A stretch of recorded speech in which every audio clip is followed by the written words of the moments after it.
ভুলেও কখনো মেডিকেলে এসে বলবেন না। মানে আপনাদের কিন্তু আমি বারবার বলার চেষ্টা করি যে কিছু জিনিসের টার্মিনোলজি এখন থেকেই চেষ্টা করেন শিখে যাওয়ার। আপনারা ইন্টারমিডিয়েটে যেই বাংলাগুলো পড়ছেন, বিশেষ করে হাড্ডিগুড্ডির নামগুলা আর কিছু কিছু টার্মিনোলজি, এই টার্মিনোলজিগুলো ভুল করেও ভাইবা বোর্ডে এসে, মেডিকেল কলেজে এসে কখনো মুখ দিয়ে উচ্চারণ করবেন না।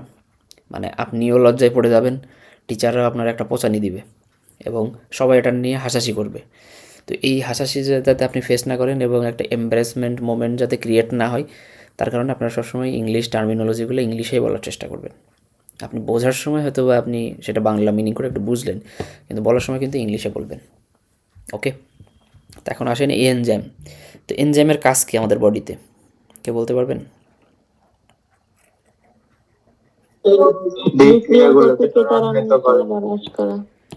বিক্রিয়াকে ও রান করাইতেছে, কিন্তু ও কি কোনো কাজ করে আসলে? ও নিজে কি কোনো ওর চেঞ্জ হবে? না, ওর নিজের কোনো চেঞ্জ হবে না। তার মানে এরা, আমি হলো সব ব্যাজে একটা উদাহরণ দিই, এ হলো ঘটকালি করে। ঘটকালি মানে বুঝেন? জি ভাইয়া। তাহলে একে আমি সব ব্যাচে একটু মজা করে এটা বলি যে এনজাইম জিনিসটা হলো ঘটকালি করে। পাত্রপক্ষের খবর পাত্রীপক্ষের কাছে দেয়, পাত্রীপক্ষের খবর পাত্রপক্ষের কাছে দেয়। দিন শেষে দুইজনের মধ্যে বিবাহ টিবাহ দিয়ে ঝামেলা লাগাই দিয়ে ও কেটে পড়ে। এটা হলো এনজাইম। তো এই সহজ জিনিস এইভাবে বোঝায় আর কি।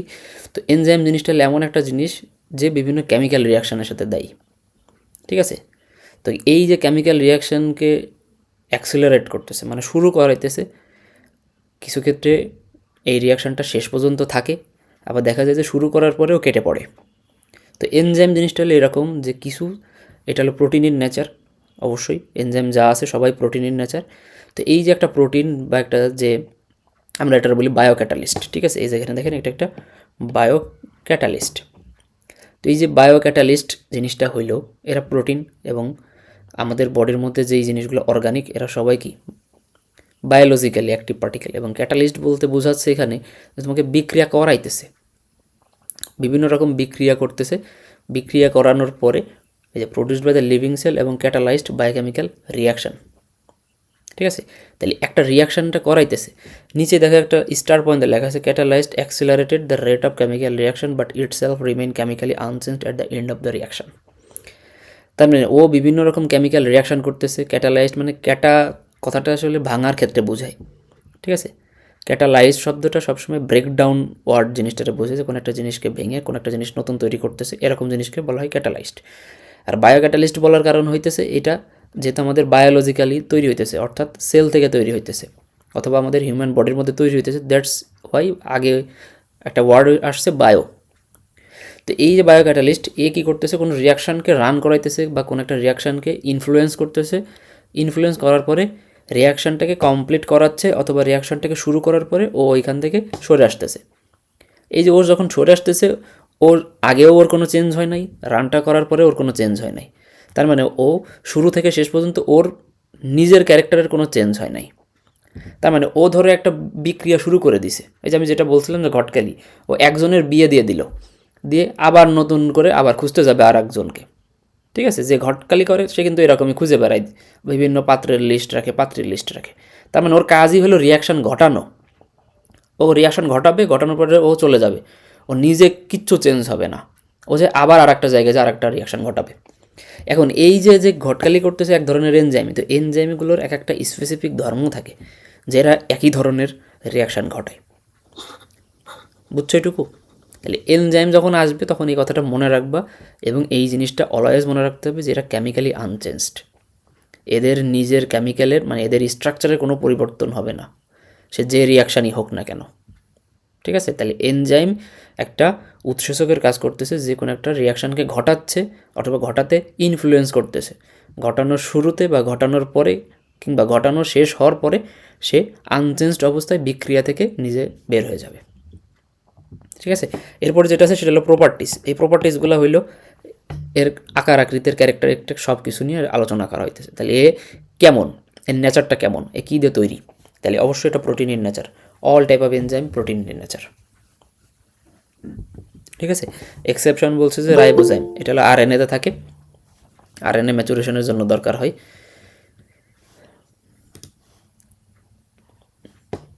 এরপরে এটা কি বলছে, এটা কলয়েডাল। তাহলে এনজাইম যেহেতু কলয়েডাল, তাহলে কি সেলের মধ্যে ঢুকতে পারবে?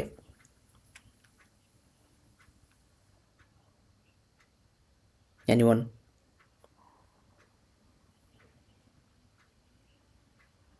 আমার কথা শুনতে পাও? কলয়েড কি সেলের মধ্যে ঢুকতে পারে কি পারে না? পারবে না মনে হয়। পারবে না, বড় কণা না এটা। কলয়েডের সাইজ কত? 500 ন্যানোমিটারের কম।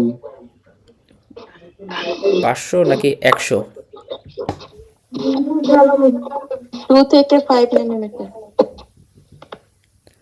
শোনো, 1 ন্যানোমিটারের নিচে আসলে সেটা ক্রিস্টালয়েড, আর কলয়েড হইতে গেলে 1 ন্যানোমিটারের উপরে যাইতে হবে, এবং 1 থেকে 100 ন্যানোমিটারের রেঞ্জের মধ্যে থাকলে তখন সেটা আমরা বলি কলয়েড। এখন কথা হলো যে এইটা হলো আমাদের হিউম্যান বডির কলয়েড, কিন্তু কলয়েড পার্টিকেলসের আকার আকৃতিতে আরও বড় ধরনের কলয়েড পার্টিকেলসও আছে। কিন্তু তোমরা বায়োকেমিস্ট্রিতে যখন পড়বা তখন কলয়েড সবসময় 1 থেকে 100 ন্যানোমিটার পর্যন্ত, এটুকু মনে রাখবা। এর আগের ক্লাসে বলছিলাম বায়োফিজিক্সের মধ্যে, ঠিক আছে? কলয়েড ক্রিস্টালয়েডের ডিফারেন্স পড়তে হয়, সেখানে বলা হয়েছিল। তো যদি কলয়েড ইন সাবস্টেন্স, কলয়েড কখনো পারমিয়াবিলিটি শো করে না সেল মেমব্রেনে। সেল মেমব্রেন যেহেতু সেমি পারমিয়েবল, সেহেতু সেমি পারমিয়েবল হওয়ার কারণে কলয়েডাল পার্টিকেলস কখনো সেলের মধ্যে ইজিলি ঢুকতে পারবে না। এখন কথা হলো, এ যদি ঢুকতে পারতেছেন এবং ওয়াটার সোলেবল, এবং এখানে কি দেখো যে নন ডায়ালাইজেবল। তার মানে নন ডায়ালাইজেবল মানে কি, এর ডায়ালাইসিস করা যায় না। সেমি পারমিয়েবল মেমব্রেনে ভেদ করতে পারে, এই ক্ষেত্রে পারে। কারণ যদি এখানে ডায়ালাইজেবল হইতো, ডায়ালাইসিস করার যে আমরা মেশিনটা দেখে আসছিলাম, তার মানে এটা এমন কলয়েড যে কী করতে পারবে, সেলের মধ্যে ঢুকতে পারবে, এবং এটা স্মল সাইজড কলয়েডাল পার্টিকেলস। এখানে একটা কথা দিয়ে তোমাকে সব কিছু ডিফারেন্সিয়েট করে দিয়েছে যে নন ডায়ালাইজেবল। তার মানে কি, এটা ডায়ালাইসিস মেশিনে তুমি এটাকে পৃথক করতে পারবে না, সাকনির মতো এটাতে পৃথক করতে পারবে না। আমরা ডায়ালাইসিস বা ডায়ালাইজেবল যে সাবস্টেন্সগুলো থাকে সেগুলোকে কি করা যায়, পৃথক করা যায়। কলয়েড পার্টিকেলসগুলোকে পৃথক করা যায়। যেহেতু এটা নন ডায়ালাইজেবল, সেহেতু এ কী করতে পারে, সেমি মেমব্রেন ভেদ করতে পারবে। এরপরে যেটা বলা হয়েছে যে হিট ল্যাবাইল। তো হিট ল্যাবাইল মানে হইলো এই হিটের প্রতি সংবেদনশীল। ল্যাবাইল মানে হইলো সংবেদনশীল, মানে হিট দিলে নষ্ট হয়ে যাবে। এখন এর আগের দিন একটা কথা বলছিলাম যে প্রোটিন জাতীয় যা আছে সব প্রোটিনের নেচার যারা থাকে এদের ডিনেচারেশন হয়। একটা প্রোটিনের যে নর্মাল স্ট্রাকচার থাকে, হিট দিলে বা তাপ দিলে যদি সেটার আকার আকৃতির পরিবর্তন হয় তখন সেটা আমরা বলি ডিনেচারেশন হওয়া, ঠিক আছে?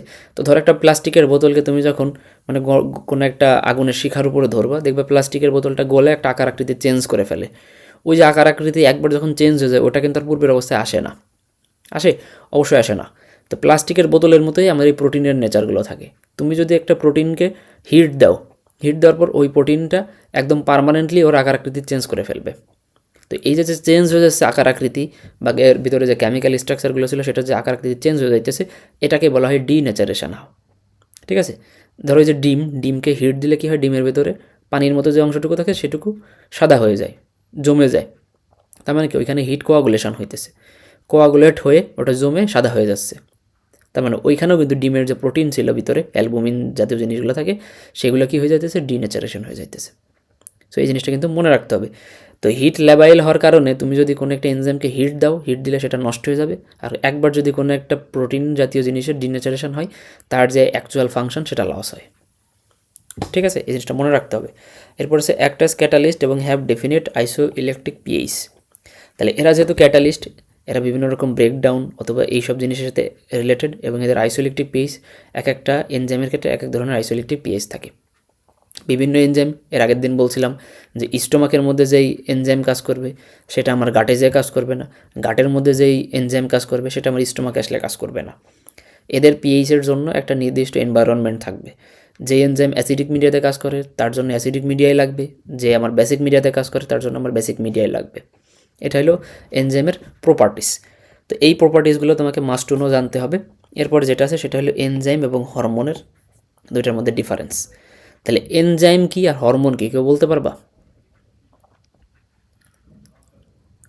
একটা সূক্ষ্ম একটা ডিফারেন্সিয়েশন এখানে আছে। এনজাইম শেষ হয়ে যায়। একজন করে বলো। এনজাইম হলো ভাই নালীর মাধ্যমে হয়, আর হরমোন কি নালীর মাধ্যমে হয় না, এরকম। হ্যাঁ, এই যে একটা ভালো একটা পয়েন্ট বলছো। এনজাইম সবসময় মনে রাখবা যে এনজাইম যেখান থেকে রিলিজ হয়, এনজাইম এবং হরমোন দুইটাই সেলের মধ্যে তৈরি হয়। কিন্তু ধরো এটা একটা সেল, এটা একটা সেল, তো এইখানে আমার মনে করে এনজাইম তৈরি হইতেছে, এখানে আমার হরমোন তৈরি হইতেছে। এনজাইম যেই সব জায়গা থেকে তৈরি হয় এটাও আমার একটা গ্রন্থি, হরমোন যেখান থেকে আসে সেটাও আমার একটা গ্রন্থি বা গ্ল্যান্ড বলি আর কি। কিন্তু এনজাইম রিলিজ হওয়ার জন্য এখানে আমার একটা ডাক্ট থাকবে। ডাক্ট মানে হলো একটা ওপেনিং রাস্তা, অর্থাৎ এখানে তৈরি হওয়ার পর এই রাস্তার মধ্যে দিয়ে আমার এনজাইমটা আসবে এবং একটা জায়গায় এসে উন্মুক্ত হবে, তো এখানে একটা ডাক্টের ওপেনিং থাকবে। কিন্তু হরমোন জিনিসটা তার উল্টা, হরমোনের ক্ষেত্রে গ্ল্যান্ডের কোনো কি থাকে না, এরকম ডাক্ট থাকে না। হরমোন এখান থেকে সেল থেকে বের হবে, বের হয়ে ডিরেক্ট কই যাবে, ব্লাডে। ও কী হবে, ব্লাডে। এই ব্লাডের মাধ্যমে মিক্স হয়ে পুরো হোল বডিতে ওর যেখানে যেখানে যাওয়ার দরকার, যেখানে যে অর্গানের উপর কাজ করা দরকার ও সেখানে যে কাজ করবে। তার মানে এনজাইম আমার যেখানে তৈরি হইতেছে তার আশেপাশের এরিয়াতে ও কাজ করে। হরমোন যেখানে তৈরি হইতেছে সে সেখান থেকে বের হবে রক্তের মাধ্যমে, পুরো বডিতে সার্কুলেট করবে, যেখানে যাওয়ার দরকার সে শুধুমাত্র রক্তের মাধ্যমে পরিবাহিত হয়ে বডির বিভিন্ন জায়গায় ওর যেখানে যেখানে কাজ করা লাগবে সেখানে যেও কাজ করবে। তার মানে হরমোন আমার ব্রেনেও তৈরি হতে পারে। ব্রেনের পিছনে যে পিটুইটারি গ্ল্যান্ড, নর্মালি এটাই হলো একদম মাদার গ্ল্যান্ড বলা হয় আর কি, এন্ডোক্রাইনোলজির মধ্যে এন্ডোক্রাইন গ্ল্যান্ড। তো এই যে হরমোন আসে এরা আসে সব এন্ডোক্রাইন গ্ল্যান্ড থেকে, আর এই যে এনজাইমগুলো আসে এরা সবাই আসে নর্মালি এক্সোক্রাইন গ্ল্যান্ড বলি আর কি।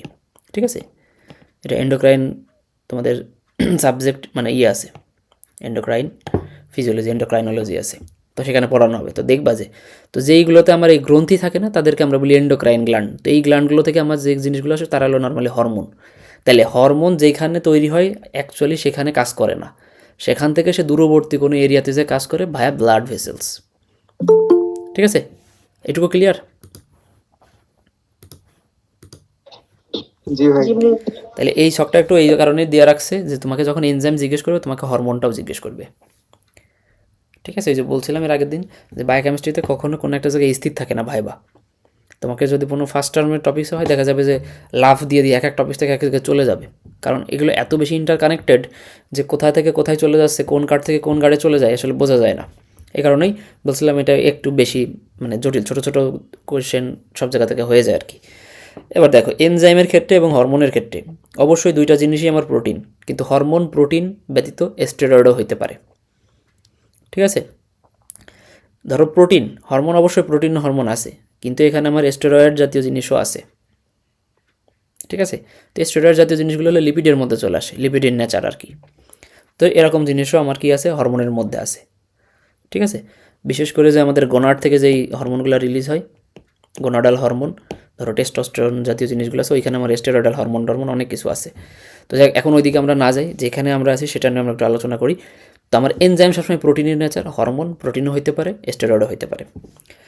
Act at the site of the production, যেখানে তৈরি হয় সেখানেই কাজ করে এনজাইম। কিন্তু hormone act distance to the site of the production, যেখান থেকে তৈরি হইতেছে সেখান থেকে বের হয়ে দূরবর্তী জায়গায় যেও কাজ করতেছে। এনজাইমের ক্ষেত্রে কী হয়, do not go the site of action via blood. তার মানে এনজাইম কখনো রক্তে মেশে না, কিন্তু হরমোন কী করবে, অবশ্যই রক্তের মাধ্যমে তাকে নিয়ে যাওয়ার জন্য নিয়ে যাইতে হবে। তো এটা সবসময় ব্লাডের মাধ্যমে যাবে। শো ক্যাটালাইটিক অ্যাক্টিভিটি মানে ব্রেকডাউন অ্যাক্টিভিটি শো করে। আর এখানে কেসে রেগুলেটরি অ্যাক্টিভিটিও দেখায়, আবার কি কন্ট্রোল এনজাইম অ্যাক্টিভিটি। তাহলে এখানে কি বোঝাইলো আসলে, কেউ বলতে পারবা এটার মানে কি বোঝাইলো, যে রেগুলেটরি অ্যাক্টিভিটি এবং কন্ট্রোল এনজাইম অ্যাক্টিভিটি মানে কি?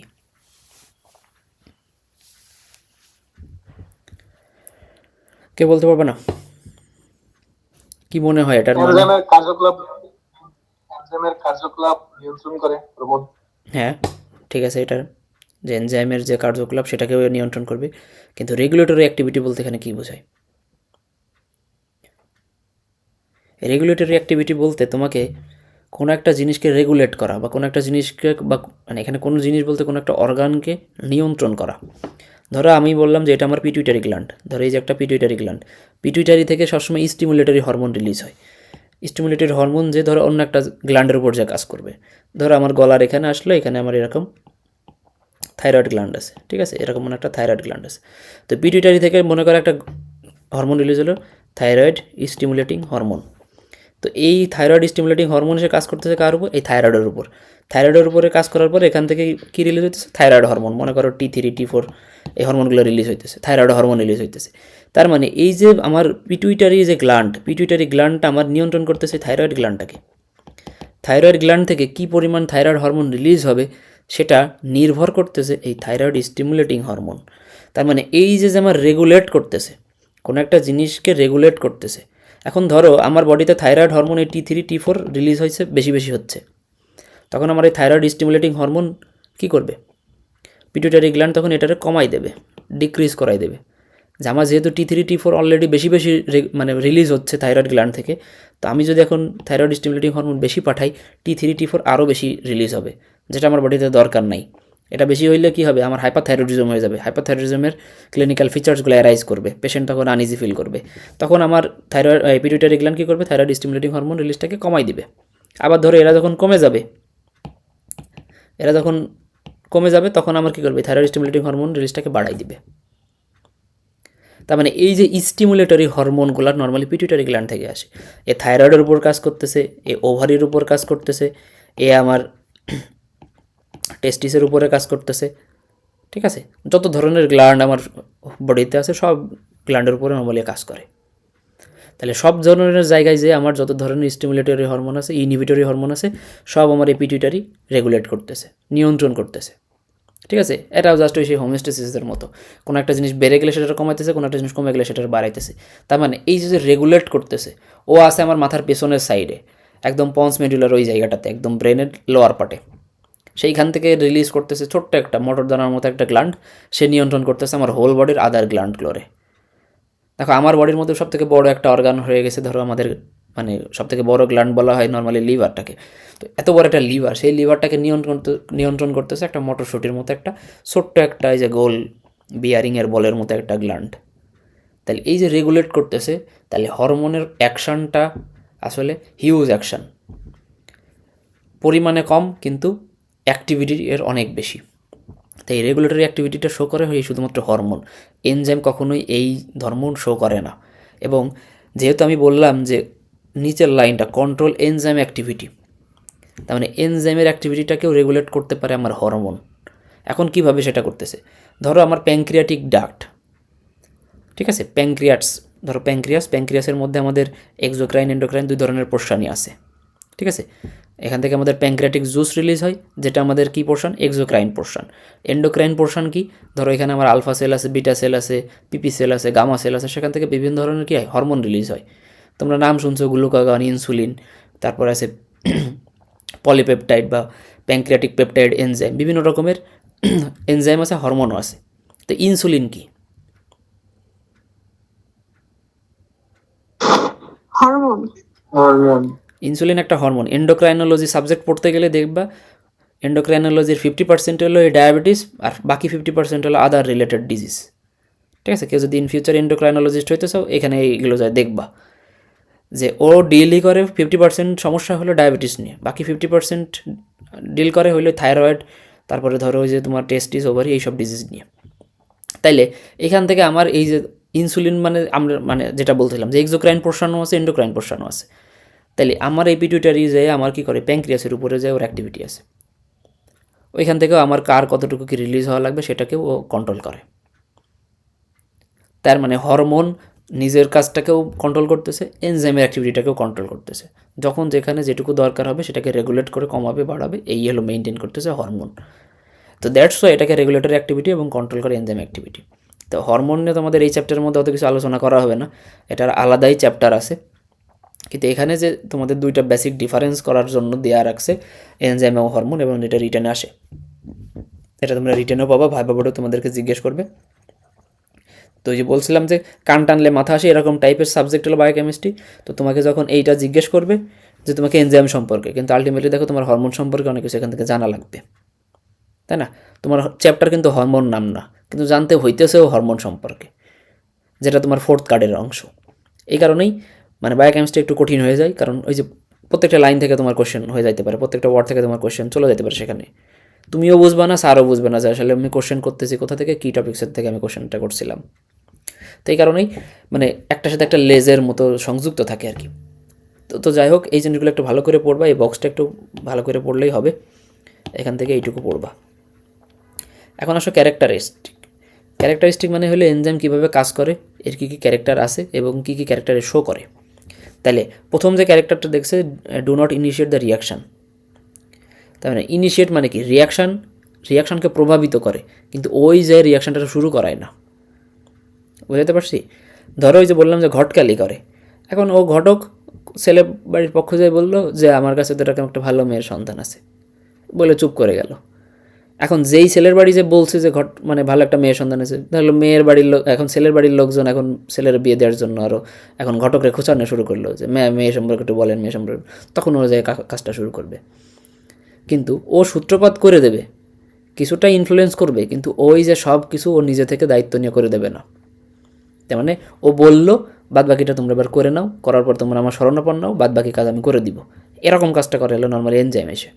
তাহলে ও কখনো এনজাইম মানে এই কেমিক্যাল রিয়াকশানটার ও ডিরেক্ট শুরু করে দেয় না, তার মানে ডাজ নট বা do not initiate the reaction, influence করে কিন্তু শুরু করাই দেয় না। এখানে দেখো, accelerate the rate of reaction after initiation to reach the equilibrium quickly.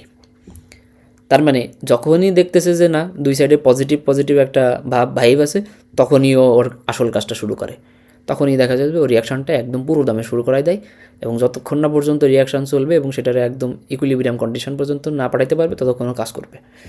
এরপরে কি, do not alter the extent of reaction. এখন ওই রিয়াকশানে যা হওয়ার ছিল সেটাই হবে, ও যে ওই রিয়াকশানের মধ্যে উল্টাপাল্টা কিছু ঘটাবে না। তার মানে কি, ধরো ছেলে পক্ষকে মেয়ে পক্ষের কাছে নিয়ে গেছে, মেয়ে পক্ষকে ছেলে পক্ষের কাছে নিয়ে গেছে, এই দুই পক্ষকে এক জায়গায় নিয়ে গেছে কী কারণে, বিয়ে হওয়ানোর জন্য। এখান থেকে বিয়ে ভেঙে টেঙে তৃতীয় পক্ষ চতুর্থ পক্ষ এসে ঝামেলা করবে, এরকম কোনো কাহিনীও ঘটাবে না। তার মানে ওর কাজ কি, শুধুমাত্র বিয়েটা ঘটানো, পাত্র এবং পাত্রীর মধ্যে বিয়েটা ঘটানো, অন্য কোনো ঝামেলা এর মধ্যে অ্যারাইজ হবে না। তার মানে যেই উদ্দেশ্য শুধু সেই উদ্দেশ্যে ও সফল করবে, অন্য কোনো কিচ্ছু এখানে আসবে না। ঠিক আছে। 4 নম্বর পজিশনে হাইলি রিয়াকশান স্পেসিফিক। একটা এনজাইম কখনো আর একজনের কাজ করে দিবে না, ওর জন্ম হয়েছে যে কারণে ও শুধুমাত্র সেই কাজটাই করবে। এখন ধরো একটা প্রোটিনকে ব্রেকডাউন করার জন্য যে এনজাইমগুলো আছে, সে শুধুমাত্র প্রোটিন ইন নেচার জাতীয় যে খাবার আছে সেই খাবারের উপরই কাজ করবে, সে কখনোই কার্বোহাইড্রেটের উপরে যে কাজ করবে না, সে কখনো ফ্যাটের উপরে কাজ করবে না। এবং সকল প্রোটিন জাতীয় এনজাইমই কিন্তু সব ধরনের প্রোটিনের উপর কাজ করে না, এটা আমরা দেখব। এটা তোমাদের যখন গাটের মধ্যে মানে এনজাইম নিয়ে আরও কিছু কথা আছে তখন যখন আমরা দেখব তখন দেখাবো। কিছু আছে প্রোটিওলাইটিক এনজাইম, কিছু আছে লিপোলাইটিক এনজাইম, ঠিক আছে। তো সেই এনজাইমগুলোর ক্ষেত্রে কীভাবে কোনটার উপর কাজ করে সেটা আমরা পরে দেখব, কিন্তু এখন এই জিনিসটা মনে রাখো, এগুলো হাইলি স্পেসিফিক রিয়াকশান। তার মানে এর কাজ যেটা, যে ধরো একটা এনজাইম এ কাজ করবে বি এর উপর, এ কখনোই সি এর উপরে যে কাজ করবে না। ধরো বিও প্রোটিন জাতীয়, সিও প্রোটিন জাতীয়, কিন্তু যে বললাম হাইলি স্পেসিফিক, এ কাজ করবে বি এর উপরেই, কিন্তু এ কখনোই সি এর উপর কাজ করবে না, যদিও তাদের নেচার সেম হোক না কেন। ঠিক আছে। Remain unchanged chemically in the overall process. তার মানে ও সব কিছু ঘটাবে কিন্তু ও নিজে কখনো চেঞ্জ হবে না। Effective and extremely small quantity and functionally independent of parent cell. তাহলে মানে এক্সট্রিমলি স্মল কোয়ান্টিটি, তাহলে খুবই অল্প পরিমাণে একটা রিয়াকশান ঘটানোর জন্য যথেষ্ট, এবং functionally independent of parent cell, যেই সেলের উপরে যে কাজ করতেছে তার উপরে কি ইন্ডিপেন্ডেন্ট, ওর উপর ডিপেন্ডেন্ট না, যেই সেলের উপরে যে কাজ করবে সেই সেলের উপরেও ডিপেন্ড না, ওই সেল ব্যতীত অন্য সেলের উপরে গেলেও সে সেম কাজটাই করবে।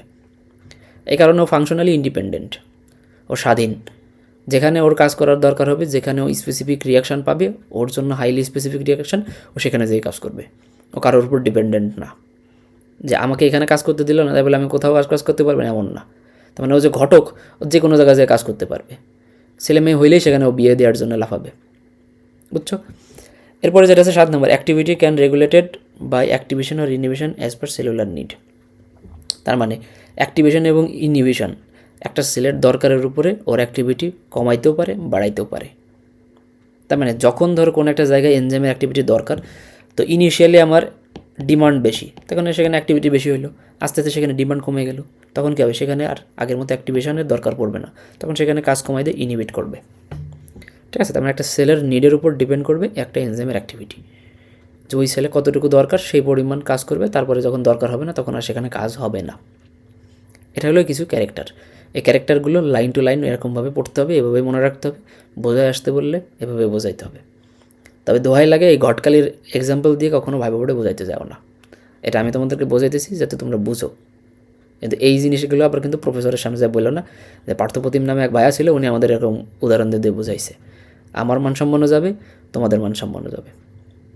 ঠিক আছে, তো দোহাই লাগে আমি যেই উদাহরণগুলো দিয়ে তোমাদেরকে বোঝানোর চেষ্টা করি, এই জিনিসগুলো কিন্তু ভুলেও যায় বলে দিও না যে ভাইয়া বলছিল মানে ভাইয়া যা বলছে আমি সেটাই বলবো আর কি। তো মান সম্মান আমারটা আর কি রক্ষা করো, কেউ মান সম্মানটা ডুবায়ও না। এরপর আসো এনজাইম স্পেসিফিসিটি। ঠিক আছে, এনজাইম স্পেসিফিসিটি জিনিসটা হইলো ওই যে এনজাইম স্পেসিফিক। ঠিক আছে, যার জন্য যে তৈরি হয়েছে সে শুধুমাত্র তার উপরেই কাজ করবে, সে অন্য কারোর উপরে যে কখনো কাজ করবে না। এটা হলো এনজাইম স্পেসিফিসিটি, একদম স্পেসিফিক এবং সেটা হাইলি স্পেসিফিক, ভুল হওয়ার কোনো সুযোগ নাই এখানে। এখন স্পেসিফিক হয়ে গেলে স্পেসিফিক সাবস্ট্রেট এবং স্পেসিফিক টাইপ অফ রিয়াকশান, দুই ধরনের জিনিসের উপর, একটা হলো রিয়াকশান স্পেসিফিক আর একটা হলো সাবস্ট্রেট স্পেসিফিক।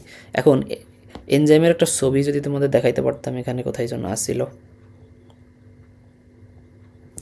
যে এখানে এর মধ্যে ছবিটা নাই, ছবিটা থাকলে আমি তোমাদের দেখাইতে পারতাম। অনেকটা ওই যে রাইবোজোমের মতো দেখতে। ঠিক আছে, রাইবোজোমের যে দুইটা সাব ইউনিট দেখছো না, যে এরকম ধরো এরকম সাব ইউনিটের মতো দেখতে। তো এক একটা জিনিসের কেমিক্যাল শেপ এক এক রকম হয়, কিন্তু অনেকটা গ্রসলি চিন্তা করলে ওরকমই থাকে। তো মনে করো এই যে এরকম দুইটা সাব ইউনিট, এরকম দুইটা সাব ইউনিট। তো সাবস্ট্রেট মানে হইলো ধরো এই যে এইটা দুইটা সাবস্ট্রেট, এটা হলো মনে করো একটা 80S রাইবোজোম, এখানে আছে 60S, এখানে মনে করো আছে 50S, ধরো সাপোজ এমনি বলতেছি আর কি। তো এই যে 50 মানে 60S এটা একটা সাবস্ট্রেট, একটা অংশ। তার মানে এই অংশের উপরে একটা স্পেসিফিক এনজাইম কাজ করতেছে। তার মানে এটা যদি কোনো একটা সেল হয়, ধরো একটা সেলের উপরে একটা সাবস্ট্রেট আছে বা সেলের একটা অংশ, সেই অংশের উপরে একটা স্পেসিফিক এনজাইমের রিসিপ্টর আছে। ঠিক আছে, এই একটা এনজাইম রিসিপ্টর অথবা একটা সাবস্ট্রেট আছে যেখানে এসে আমার কী করবে, এনজাইমটা কাজ করবে। এই সাবস্ট্রেট স্পেসিফিক হইলে তখন সেটাকে আমরা বলি সাবস্ট্রেট স্পেসিফিসিটি। তার মানে ওই অনলি স্পেসিফিক সাবস্ট্রেটের উপরেই কাজ করবে ওই স্পেসিফিক এনজাইম। আর একটা হলো রিয়াকশান স্পেসিফিক। রিয়াকশানটা এখন রিয়াকশান বিভিন্ন টাইপসের রিয়াকশান হতে পারে, সেটা ক্যাটালাইটিক রিয়াকশান হতে পারে, অ্যানাবলিক রিয়াকশান হতে পারে। এখন রিয়াকশান আবার দুই ধরনের, অ্যানাবলিক ক্যাটাবলিক, এরকম দুই ধরনের রিয়াকশান আছে। তখন রিয়াকশান স্পেসিফিক হতে পারে। এখন ধরো কোনো একটা জায়গায় এমন কাজ চলতেছে সেখানে সব ভাঙচুর হইতেছে, মানে ভাঙচুর বলতে আমরা ক্যাটালাইটিক বলতেছি, ক্যাটালাইটিক রিয়াকশান হইতেছে, সেখানে ক্যাটালাইটিক এনজাইমগুলো যে কাজ করতেছে। যেখানে আমার অ্যানাবলিক অর্থাৎ নতুন কিছু তৈরি হইতেছে সেখানে অ্যানাবলিক জিনিসগুলো হচ্ছে, তার মানে সেখানে অ্যানাবলিক এনজাইমগুলো যাবে। তো এরকম দুই ধরনের এনজাইমের স্পেসিফিসিটি আছে, একটা হলো সাবস্ট্রেট স্পেসিফিক আর একটা হলো তোমার রিয়াকশান স্পেসিফিক। তাহলে এখন একটু সাবস্ট্রেট স্পেসিফিকের মধ্যে আসি। এখানে আবার দুইটার কথা বলা আছে, একটা হলো অ্যাবসোলিউট, একটা হচ্ছে রিলেটিভ।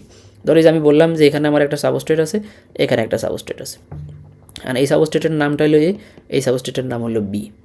আমি একটা এনজাইম তৈরি করছি, নাম হলো এবিসি। এই এবিসি এনজাইম এই এ সাবস্ট্রেটের জন্য স্পেসিফিক বা অ্যাবসোলিউট। এই এবিসি এনজাইম যে আমি ল্যাবে তৈরি করছি, মনে করো এটা এ সাবস্ট্রেটের উপরে ছাড়া আর কোথাও বাইন্ড করে না। ঠিক আছে, ও এ সাবস্ট্রেট ছাড়া আর কোথাও বাইন্ড করতে পারে না, তার মানে একদম অ্যাবসোলিউট। ও কখনো অন্য হাজার হাজার সাবস্ট্রেট যদি এই সেলের গায়ে লেগেও থাকে সেখানে যে বাইন্ড করবে না। যদি দেখে ওই সেলের মধ্যে এ সাবস্ট্রেট নাই, সে বাইন্ডই করবে না ওই সেলের উপরে। এবার ধরো আরেকটা তৈরি করছি বিসিডি। একে আমি এমনভাবে তৈরি করছি যে একে আমি কারোর জন্য স্পেসিফিক বানাই নাই। দেখতে একই রকম মনে হইলে তার গায়ের সাথে যাই লেগে যাবে। কোনো সাবস্ট্রেট যদি দেখতে একই রকম মনে হয় বা ফাংশনালি দেখে মনে হয় যে হ্যাঁ এটা হতে পারে, তো একটা গেস থেরাপি করে ও যে কোনো জায়গায় লাগতে পারে। ধরো বিসিডি যে এনজাইমটা তৈরি করছে এটা এই বি সাবস্ট্রেটের গায়েও লাগতে পারবে, একটা সি আছে সি সাবস্ট্রেটের গায়েও লাগতে পারে, এখানে একটা সাবস্ট্রেট রাখছি ডি সাবস্ট্রেট, ডির গায়েও লাগতে পারে। ঠিক আছে, তার মানে ও রিলেটিভ। যদি দেখে স্ট্রাকচারালি কোনো সেম জিনিস পাচ্ছে তখন ওটা যে ওর গায়ে লেগে যাবে। তো রিলেটিভ সবসময় এরকম স্ট্রাকচারাল রিলেটেড সাবস্ট্রেটের গায়ের সাথে লাগে, কিন্তু অ্যাবসোলিউট সবসময় অনলি স্পেসিফিক সাবস্ট্রেটের সাথে লাগে। এই দুটো জিনিস মনে রাখতে হবে, যেটা আমার সাবস্ট্রেট স্পেসিফিকের কথাই আসবে। ঠিক আছে, এরপর দেখো এখানে কিছু একটা উদাহরণ দিয়ে রাখছে, কিছু এনজাইমের নাম আছে, যেমন গ্লুকোকাইনেজ, এটা শুধুমাত্র গ্লুকোজের উপর কাজ করবে। ইউরিয়াজ এনজাইম, এটা ইউরিয়ার উপর কাজ করবে। ক্যাটালেজ, এটা সবসময় হাইড্রোজেন পারঅক্সাইডের উপর কাজ করবে।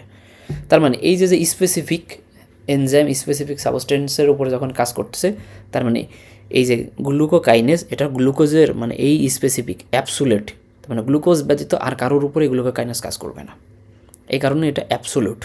এখন ধরো রিলেটিভ বলছে, ধরো আছে ট্রিপসিন। এখন ডিফারেন্ট টাইপ অফ প্রোটিন হতেই পারে। তুমি আজকে চিকেন খাইলে, তার সাথে সাথে তুমি মনে করো পুঁটি মাছ খাইলে, যে চিকেন খাইলে পুঁটি মাছ খাইলে দুইটার কিন্তু প্রোটিন আলাদা। একটা মুরগির যে শরীরে যে প্রোটিনগুলো থাকে সেটার মানে কমপ্লেক্সিটি একরকম, ওই মাছ বা পুঁটি মাছের শরীরে যে প্রোটিন থাকে সেটার কমপ্লেক্সিটি একরকম, কিন্তু নেচার তো দুইটারই কি প্রোটিন। তো দুইটাই কি প্রোটিন, যেহেতু খাবার, প্রোটিন জাতীয় খাবার ভাঙার পরে আলটিমেটলি কী তৈরি হবে? Amino acid. তার মানে ওই প্রোটিনটাকে ব্রেকডাউন করার জন্য ট্রিপসিন একাই যথেষ্ট। ট্রিপসিন দেখবে কি কেমিক্যাল স্ট্রাকচার, পুঁটি মাছের থেকে আসছে নাকি মুরগির থেকে আসছে, ওটা দেখবে না। ও দেখবে যে দেখতে আমার কিসের মতো, প্রোটিনের মতো, যাই ভেঙে আসি। এটাই হলো আমার কার কাজ, ট্রিপসিনের কাজ। তার মানে এই রিলেটিভ কথাটা তখনই আসবে, ও দেখবে যে স্ট্রাকচারালি আমার সেম কিনা। আমার অত অ্যাবসোলিউট হওয়ার দরকার নেই যে আমি পুঁটি মাছের প্রোটিন ভাঙবো, আমি মুরগির প্রোটিন ভাঙবো না, এরকম কোনো আমার স্পেসিফিক্যালি বা অ্যাবসোলিউট আমার কোনো ইন্ডিকেশান নাই। আমি প্রোটিন জাতীয় দেখলেই সেটাতে ভাঙবো অথবা সেটার সাথে আমি যে রিয়াকশান করবো, দ্যাটস ইট। ঠিক আছে, এরপরে ধরো যে রিয়াকশান স্পেসিফিক, যেটা আমরা অলরেডি বললাম, যে কোনো ধরনের রিয়াকশান, যদি সেখানে ক্যাটালাইটিক রিয়াকশান হয় সেখানে যে ও কাজ করবে, যত ধরনের ক্যাটালাইটিক হরমোন মানে এনজাইম আছে তাদের সেখানে যে স্পেসিফিকলি ওরা আলাদা আলাদা ওদের মতো রিয়াকশান করা শুরু করবে। ঠিক আছে, এখন এটার কিছু ইম্পর্টেন্স আছে, এই যে makes possible of lots of enzyme coexist in the cell without interfering each other reaction. এখন এই যে স্পেসিফিক করে দিছে, এটার কারণে কী হইতেছে, একজন আর একজনের কাজকে কোনো হ্যাম্পার করতেছে না, কোনো জগা খিচুড়ি কিন্তু আমার বডির মধ্যে হচ্ছে না। কারণ প্রত্যেকটা এনজাইমের দায়িত্ব আলাদা আলাদা, তুমি তাকে আলাদা আলাদা কাজ দিয়ে দিছো, যেহেতু তার নির্দিষ্ট কাজ আছে সে শুধু তার নির্দিষ্ট কাজটাই করবে। তুমি কাজটা যেহেতু সমবন্টন করে দিছো, কাজটা সুন্দর স্বাভাবিকভাবে হচ্ছে, কোনো ঝই ঝামেলা নাই। এইটাই হলো আমার স্পেসিফিকের একটা ইম্পর্টেন্স। এরপরে এসেছিল auxiliary substance for enzyme activity. এখানে অক্সিলারি সাবস্টেন্স মানে হলো আর কী কী সাবস্টেন্স আছে, এনজাইম ব্যতীত আর কী জিনিস আছে যারা এনজাইমের কাজকে ত্বরান্বিত করে অথবা কমায় দেয়। ঠিক আছে, তার মানে প্রমোট করতেছে অ্যাক্টিভিটিটাকে অথবা ডিমিনিস্ট করতেছে বা ইনিভেট করতেছে। তো এরকম কী কী সাবস্টেন্স, বহুগুলো জিনিসপত্র আছে। তার মধ্যে একটা হলো কো এনজাইম। আমি আগে হেডলাইনগুলো বলি। এক নম্বর যেটা আছে সেটা হলো কো এনজাইম, এরপরে আছে কো ফ্যাক্টর, এছাড়া আরও অনেক কিছু আছে, কিন্তু এখানে দুইটা জিনিসের কথাই বলছে যে এনজাইমের জিনিসগুলোকে কারা কি বাড়াইতেছে। এখন এরা হলো সাবস্টেন্স জাতীয় জিনিস, অর্থাৎ জাস্ট লুক লাইক এনজাইম, এনজাইমের মতো জিনিসপত্র, এদেরকে এখানে নিয়ে আসা হয়েছে। কিন্তু এনজাইমের অ্যাক্টিভিটিটাকে বাড়ানো কমানোর জন্য আরও অনেক ধরনের জিনিস আছে, সেটা আমরা একটু পরে আসবো। যে what are the substance that influence the activity of enzyme, এরকম কোয়েশ্চেন আসে রিটেনে, সেটার একটু অ্যান্সারটা আবার একটু ডিফারেন্ট। তো এখানে যে জিনিসটা আমরা দেখতেছি সেটা হলো অক্সিলারি সাবস্টেন্স। ঠিক আছে, তার মানে এরা কি নন প্রোটিন হেল্পার মলিকুল, এখানে একটু ডিফারেন্সিয়েট করে ফেলছে, এরা নন প্রোটিন জিনিসপত্র, এরা প্রোটিনের নেচার কেউ না। তাহলে এরা হল কো এনজাইম। তাহলে কো এনজাইম জিনিসটা কি? এখন কো এনজাইম জিনিসটা কি, কেউ বলতে পারবো কো এনজাইম কী জিনিস? এনজাইমের সাথে যুক্ত হওয়া নন প্রোটিন অংশ। হ্যাঁ, গুড। যদি কোনো একটা এনজাইমের সাথে যে নন প্রোটিন সাবস্টেন্স যে পার্টটুকু আমার যুক্ত হবে, পার্টটুকু যুক্ত হওয়ার পরে এনজাইমের অ্যাক্টিভিটিটাকে কমাইতেও পারে বাড়াইতেও পারে, এই জিনিসটাকে আমরা তখন বলি কো এনজাইম। তাহলে এখানে একটু খেয়াল করো, co enzyme are relatively heat stable. Heat stable এই কারণেই এরা non protein in nature. Non protein হওয়ার কারণে এরা হিট স্টেবল। তার মানে যেই তাপে একটা এনজাইম ভেঙে যাইতে পারে, ঠিক সেই তাপে আমার কিন্তু একটা কো এনজাইম ভাঙার জন্য যথেষ্ট না। কো এনজাইমকে ব্রেকডাউন করার জন্য আরও বেশি হিট আমাকে দিতে হতে পারে। এবং heat stable low molecular weight non protein organic substance. ঠিক আছে, প্রোটিন ইন নেচার না, কিন্তু আবার ইনঅর্গানিকও না, অর্গানিক হইতে হবে, মানে জৈব জৈব জৈব রসায়নের মধ্যে পড়ে আসতো, সেই জৈব পদার্থ হইতে হবে। ঠিক আছে, তার মানে এরা কী করতেছে, হেল্প অ্যান্ড এনজাইম অ্যাক্টিভিটি, এনজাইমের অ্যাক্টিভিটিটাকে বাড়াইতে হেল্প করতেছে। এবং এরা কী করে, usually coenzyme remain tightly bound to the enzyme, এনজাইমের সাথে একদম টাইটলি এটে থাকে, একদম এনজাইমের গায়ের সাথে লেপ্টে থাকে। ঠিক আছে, সো এটা যখন আমার থাকে তখন এটাকে আমরা বলা হয় প্রস্থেটিক গ্রুপ, কো সাবস্টেট। মানে প্রস্থেটিক গ্রুপ বলতে কী বোঝায়, ওই যে পরজীবী যেটা আমরা বলতাম, ওই পরজীবীর মতো কাজ করে অনেকটা। এখন এরপরে কী আছে, এই যে enzyme that bind with coenzyme, সেটাকে আবার কী বলা হয়, অ্যাপো এনজাইম। তার মানে এনজাইম যে কোএনজাইমের সাথে যদি বাইন্ড করে থাকে তখন সেটা আলাদা একটা নাম দিই, সেটাকে আমরা বলি অ্যাপো এনজাইম। এখন এই যে অ্যাপো এনজাইম এবং একটা কো এনজাইম এরা যদি আবার বাইন্ড করে তখন সেটাকে আমরা বলি হলো এনজাইম। জিনিসটা একটু জটিল হয়ে গেল মনে হচ্ছে। তুমি প্রথমে একটা এনজাইম নিলে, সেটাকে একটা কোএনজাইমের সাথে বাউন্ড করলে, বাউন্ড করে একটা নতুন ফর্মেশন পাইলে অ্যাপো এনজাইম। এই অ্যাপো এনজাইমটাকে পরবর্তীতে আর একটা কোএনজাইমের সাথে তুমি বাইন্ড করাইলে, তখন সেটা হয়ে গেল হলো এনজাইম।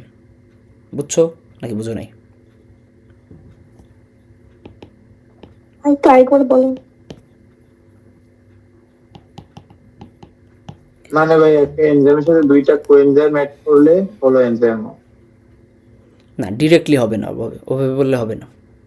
তুমি একটা ওইটা এনজাইম, তো না, ওইটা তো একটা যে এনজাইমের সাথে কোএনজাইম অ্যাড কোএনজাইমের করছো, সাথে যখন যুক্ত হবে তখন এনজাইমেরই একটা নাম হবে, ওই হ্যাঁ, অ্যাপো এনজাইম। তখন ওটাকে আমরা বলবো অ্যাপো এনজাইম। এই অ্যাপো এনজাইমটা অ্যাপো এনজাইমটা যখন আবার আলাদা করে একটা ডিফারেন্ট কোএনজাইমের সাথে যে বাইন্ড করবে, তখন সেটাকে আমরা বলবো হলো এনজাইম। একটু কনফিউজিং, ঠিক আছে? কোএনজাইমের সাথে বাইন্ড করতেছে, দেখো দুই জায়গায় কোএনজাইমের সাথে বাইন্ড করতেছে। কোএনজাইমের সাথে যখন এনজাইম বাইন্ড করে তখন সেটাকে বলা হয় অ্যাপো এনজাইম। কোএনজাইমের সাথে যখন অ্যাপো এনজাইম বাইন্ড করে তখন সেটাকে আমরা বলি হলো এনজাইম। বুঝছো? হলো মানে সম্পূর্ণ, আর অ্যাপো মানে কি? অ্যাপো মানে এটা তোমার কনজুগেটেড করছে আর কি, জাস্ট এই আর কি, আচ্ছা, যুক্ত, তাই না? জাস্ট যুক্ত হবে। এখানে অ্যাপোর আলাদা কোনো ইয়ে নাই, একটা প্রাইমারিলি একটা জিনিস তৈরি করছে যে আমার কোএনজাইমের সাথে একটা এনজাইম এসে বাউন্ড করছে, ঠিক আছে? এই এই এই তিনটা একটু মনে রাখবা, যে what is apo enzyme, what is হলো এনজাইম, হোয়াট ইজ কোএনজাইম। এটা কিন্তু ভাইভাতে ইনফ্রিকুয়েন্টলি আস করবে এবং বারবার তোমাকে কনফিউজ করার চেষ্টা করবে। দেখো অলরেডি কিন্তু এটা কিন্তু একটা কনফিউজিং জিনিস। তো এই যে enzyme plus coenzyme apo enzyme, apo enzyme plus coenzyme হলো এনজাইম। সিকোয়েন্সালি একটু লিখে রাখবা, লিখে পড়তে পারলে মোর দ্যান এনাফ। এই জিনিসটা কিন্তু মনে রাখা লাগবে। এখন এখানে দেখো একটা কোএনজাইম, কিছু কোএনজাইম আছে যেগুলো ভিটামিন বি কমপ্লেক্স থেকে ডেরাইভ করে নিয়ে আসা হয়। এখানে ভিটামিন বি কমপ্লেক্স থেকে ডেরাইভ করে নিয়ে আসা হয় মানে হইলো এখানে যে নামগুলো দেখছে এরাই বিভিন্ন ধরনের ভিটামিন বি কমপ্লেক্স। এখানে যা দেখতেছে এখানে কেউ আছে ভিটামিন বি1, বি2, বি3, বি6, বি5, বি9, বি12, এরা সবাই এদের আলাদা আলাদা নাম আছে। এরা তোমাদের কিসের মধ্যে পড়ানো হবে? এটা হলো ভিটামিন অ্যান্ড মিনারেলস যে কার্ড আছে, সেই কার্ডের মধ্যে এই জিনিসগুলো তখন তোমাদের আলাদা করে মুখস্থ করতে হবে, আলাদা করে নামও জানতে হবে। বাট এখন তুমি শুধু জাস্ট নামগুলো জেনে রাখো। কোএনজাইম কী জিনিস? ধরো এনএডি, এনএডির পূর্ণরূপ কী কেউ জানো? নিকোটিনামাইড রেনোসিন, ঠিক আছে? তো যাই, এখন তোমাদের ওইটার পূর্ণরূপ না জানলেও চলবে, এখন ওইটার পূর্ণরূপ না জানলেও চলবে। আমি কেন এটা না জানতে বলতেছি, যে এই যে এনএডি, এফএডি, এফএমএন, এগুলোর পূর্ণরূপ তোমাদেরকে একদম ধরে বেঁধে বেঁধে শেখানো হবে। ধরে বেঁধে শেখানো হবে বলতে কি, ওই ভিটামিন মিনারেলসের যে কার্ড আছে ওই কার্ডের মধ্যে গেলে এই জিনিসগুলাই পড়তে হবে। তো এই জন্য যেহেতু ওই জিনিসটা তোমাদের এখনও পড়া হয় নাই, এখন আপাতত এই জিনিসগুলোর নাম জানো, ওই জিনিসগুলো তখন তোমাদেরকে পড়ানো হবে। এটা থার্ড কার্ডে মনে হয়, থার্ড কার্ড অথবা সেকেন্ড কার্ড, যাক থার্ড কার্ড বা সেকেন্ড কার্ডের মধ্যে তোমাদেরকে ভিটামিন মিনারেলসটা পড়ানো হবে। তো সেখানে গেলে তোমাদের এইগুলোর আরও মানে বিস্তারিত মানে বিশ্লেষণ টাইপের জিনিসপত্র আছে। মেটাবলিজমের মধ্যে গেলে আরও ইন ডিটেলস তখন সেই জিনিসগুলো জানতে পারবো। তো এখন এই জিনিসগুলো পড়ে জাস্ট মাথার মধ্যে বেশি ইনফরমেশনে সব কিছু জগা খিচুড়ি পাকানোর দরকার নেই। জাস্ট জিনিসটা মনে রাখো যে এদেরকে কোএনজাইম বলা হয়, এবং এই কোএনজাইমগুলো কাদের? এই নায়াসিন, এফএডি, এফএমএন, এগুলো রিবোফ্লামিনের, ঠিক আছে? কোএনজাইম এ এটা হলো প্যান্টোথেনিক অ্যাসিডের ক্ষেত্রে। এরা যা দেখতেছে এরা সবাই ভিটামিন বি12 এবং এরা সবাই ওয়াটার সলিউবল ভিটামিন, ঠিক আছে? এরপর দেখো pyridoxine, thymine, folic acid, cobalamin. এখন কথা হলো যে ভাই এতগুলো কি মনে রাখা সম্ভব? মনে রাখতে হবে। মনে রাখা সম্ভব হোক বা না হোক, আমি আগেই বলছি বায়োকেমিস্ট্রির সাবজেক্ট ছোটো, কিন্তু ছোটো মরিচের ঝাল বেশি, এরকম একটা সাবজেক্ট। অনেক বেশি ইনফরমেশান, অনেক বেশি বলতে আসলে অনেক বেশি ইনফরমেশান, এবং ছোটো ছোটো ইনফরমেশান। এখানে দেখো এখানে কোনো বড় ধরনের কোনো মেকানিজম তোমরা ফিজিওলজির মতো পাবা না, কিন্তু যা পাবা প্রত্যেকটা ওয়ার্ডের মধ্যে তোমাকে জিনিসটা মনে রাখা লাগবে। এটা হলো কষ্ট এখানকার। ধরো এখানে তোমাকে এভাবে জিজ্ঞেস করবে যে কনস্টিটিউট ভিটামিন, এটার কোএনজাইমের নাম বলো। প্যান্টোথেনিক অ্যাসিড, এটার কোএনজাইমের নাম কি? তোমাকে এইভাবেই কিন্তু বলতে হবে, কোনো মাফ নাই এখানে। তো এই পুরো বক্সটা একটু মনে রাখার চেষ্টা করো, আপাতত জাস্ট মনে রাখার চেষ্টা করো। এইগুলোর বহু ব্যাখ্যা আছে, বহু এর মধ্যে আবার অনেক মেকানিজমও আছে যেগুলো ভিটামিন মিনারেলসের মধ্যে গেলে পাবা। আপাতত ওই জিনিসগুলো যা না জানলেও চলবে, যেহেতু এখানে কোএনজাইম আর এনজাইম নিয়ে আলোচনা করতেছে, সেহেতু শুধুমাত্র এই কোএনজাইমগুলোর নাম পড়লেই মোর দ্যান এনাফ, ঠিক আছে? তো আলটিমেটলি কোএনজাইমগুলো এই বক্সটা জানলেই হবে, কিন্তু এই বক্সটা জানলে আলটিমেটলি পাশাপাশি তোমার এই কনস্টিটিউয়েন্ট ভিটামিনটার নামও আলটিমেটলি জানা লাগে আর কি। কারণ তুমি শুধু এই কোএনজাইমের নাম পড়ে গেলেই হয় না, তুমি যখন কোএনজাইমের নাম বলবা যে থায়ামিন পাইরোফসফেট, তখন তোমার জিজ্ঞেস করবে এটার কোন ভিটামিনের কোএনজাইম, তখন তোমাকে বলতেই হবে যে এটা থায়ামিনের। ঠিক আছে, তো এই কারণে এই জিনিসটা একটু মনে রাখা লাগবে আলটিমেটলি। এরপর আছে কিছু কোফ্যাক্টর। কোফ্যাক্টর যখন নিয়ে আসবে তখন ইনঅর্গানিক মেটালিক আয়ন, তার মানে এখানে তুমি মেটাল নিয়ে চলে আসতেছো, আর মেটাল যেহেতু আসতেছে তখন এইটা আর কখনো অর্গানিক থাকলো না। এখন ধরো এই যে কোফ্যাক্টরগুলো দেখো, জিঙ্ক, ম্যাগনেশিয়াম, কপার, আয়রন, এগুলো তুমি ভূমি থেকে পাবা। এখন ভূমি থেকে তোমার শরীরের মধ্যে কীভাবে আসবে, এটাও একটা পয়েন্ট। এখন ভূমি থেকে তোমার শরীরের মধ্যে ভাবে আসবে না, এগুলো বিভিন্ন রকম প্লান্ট সোর্স থেকে আসে, বা আমরা বিভিন্ন রকম খাবার খাই যেগুলো ভূমির মধ্যে হয় আর কি। ঠিক আছে, বিভিন্ন খাবারের মাধ্যমে এই জিনিসগুলো আমাদের শরীরে আসে আর কি। আবার এগুলো ওয়াটারের মাধ্যমেও আসে। ঠিক আছে, আমরা যে ভূগর্ভস্থ পানি খাই, সেই ভূগর্ভস্থ পানির মধ্যে মানে কিছু পরিমাণ জিঙ্কও থাকে, সেখানে ম্যাগনেশিয়ামও থাকে, কপার, আয়রন এগুলোও থাকে। ঠিক আছে, তো এই জিনিসগুলো ওইভাবে আসে। তো ইনঅর্গানিক মেটালিক জিনিস যখন কোফ্যাক্টরের সাথে বাইন্ড করে, বা মানে কোফ্যাক্টরগুলোই আসলে এই জিনিসটা। ঠিক আছে, এরা সবাই মেটালিক জিনিসপত্র, এবং এরা বাইন্ড করার পর যখন এনজাইমের অ্যাক্টিভিটিটাকে বাড়াবে বা এনজাইমের অ্যাক্টিভিটিটাকে ইনফ্লুয়েন্স করবে, তখন সেটাকে আমরা বলি কোফ্যাক্টর। ঠিক আছে, তাহলে এই কোফ্যাক্টরগুলো কারা কারা? ধরি যে carbonic anhydrase, alkaline phosphatase, DNA polymerase, এখানে বহুগুলো এনজাইম আছে। এগুলোর এনজাইমের সবার কোফ্যাক্টর হলো জিঙ্ক। মানে এই এনজাইমগুলো যখন কাজ করে সেখানে আমার আলটিমেটলি জিঙ্ক যে সেখানে কাজ করবে। এরপর দেখো হেক্সোকাইনেজ, গ্লুকোজ 6 ফসফেটেস, ক্রিয়েটিনিন, ফসফোকাইনেজ, এখানে আমার কোন কোফ্যাক্টর যে কাজ করতেছে? ম্যাগনেশিয়াম। এখানে যে আমার কাজ করতেছে কপার, এখানে যে আয়রন কাজ করতেছে। তাহলে তোমার এই কোফ্যাক্টরগুলোর নাম জানতে হবে, কোফ্যাক্টরগুলো কোন কোন এনজাইমের উপর কাজ করে সেগুলোর নামক একটা জানতে হবে। এখন কথা হলো যে এখানে সবগুলো যদি মনে রাখতে না পারো, অ্যাটলিস্ট থ্রি। এখানে ধরো কপারের ক্ষেত্রে জাস্ট 2টা আছে, 2টার নামের মধ্যে তুমি বাদ দেবা কয়টা? 2টার মধ্যে অন্তত একটা তুমি ভাইবা পড়ে যে বলো। ঠিক আছে, একটা জিনিস মনে রাখবা যে তোমার যদি কোনো একটা জায়গায় 10টা এক্সাম্পল থাকে, ধরো এক্সাম্পল আছে 10টা, তুমি 10টার মধ্যে 10টাই পড়বা। কেন 10টার মধ্যে 10টাই পড়বা জানো? কারণ তুমি ভাইবা পড়ে গেলে 10টার মধ্যে 5টাও বলতে পারবা না যদি তুমি সিলেক্টিভ পড়ো। তুমি ধরো 10টার মধ্যে 5টা পড়ে গেছো, ভাইবা পড়ে যে সমূহ সম্ভাবনা আছে তুমি এখানে 5টার মধ্যে তুমি 2টা বলতে পারবা, নাও পারো। কিন্তু তুমি 10টা পড়ছো, সমূহ সম্ভাবনা আছে 10টার মধ্যে তুমি 5টা হয়তো বা বলে আসতে পারবা। এই কারণে সবসময় মেজর পোর্শন টার্গেট করবা, যাতে মিনিমাম আউটপুট তুমি পাও সেখান থেকে। ঠিক আছে, কিন্তু তুমি যদি মিনিমাম টার্গেট করো সেখান থেকে আউটপুট নাও পেতে পারো। এরপরে আসো স্পেশাল কিছু সাইট যেখানে এনজাইম মলিকুলগুলো কাজ করে। ওই যে একটু আগে যেটা দেখাচ্ছিলাম যে একটা সেলের বাইরে যে সাইটগুলো থাকে আর কি। ঠিক আছে, ধরো এই যে এখানে আসলে অ্যাক্টিভ সাইট আর আসলে অ্যালোস্টেরিক সাইট। এখানে 2 ধরনের সাইট আছে, অ্যাক্টিভ সাইট যেখানে কাজ হয়, আর অ্যালোস্টেরিক সাইট যেখানে নর্মালি কাজ হয় না, যে কাজটা দরকার সেই কাজ হয় না আর কি। এখন এই যেখানে একটু ছবিটা একটু দেখো, দাগ দেওয়ার কারণে বুঝবা না নাইলে। এখন এটা হলো আমার এনজাইম, এই যে যেটা দেখতেছো এইটা হলো আমার এনজাইম। ঠিক আছে, এটা হলো আমার এনজাইম। এনজাইমের এই জায়গাটুকু হলো আমার অ্যাক্টিভ সাইট। ঠিক অ্যাক্টিভ সাইজের শেপ অনুযায়ী আমার একটা সাবস্ট্রেট সেখানে যুক্ত হইতেছে। ঠিক আছে, তার মানে সাবস্ট্রেট যখন আমার অ্যাক্টিভ সাইট এসে যুক্ত হবে, সেখানে আমার তখন কিছু রিয়াকশান হবে এবং সেভাবে তখন কাজ হবে। এখন এই দেখো, small area for enzyme which bind the substrate for catalyst, এই সাবস্ট্রেট এসে বাইন্ড করলেও কাজ হইতেছে। আর অ্যালোস্টেরিক সাইটে যে কী আছে, there are specific area on surface of enzyme other than the active site. তার মানে এইটা যে অ্যাক্টিভ সাইট এইখানে আমার লাগতেছে না।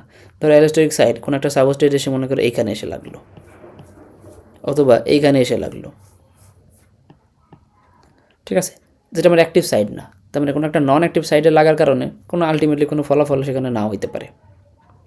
ঠিক আছে, অ্যালোস্টেরিক সাইটে নর্মালি লাগলে পরে এনজাইমের কাজ তো হয়ই না, বরং এনজাইমের যে কাজ করার জন্য এনজাইম তৈরি হয়েছে সেটারও দেখা গেল সেখানে যে হ্যাম্পার করে।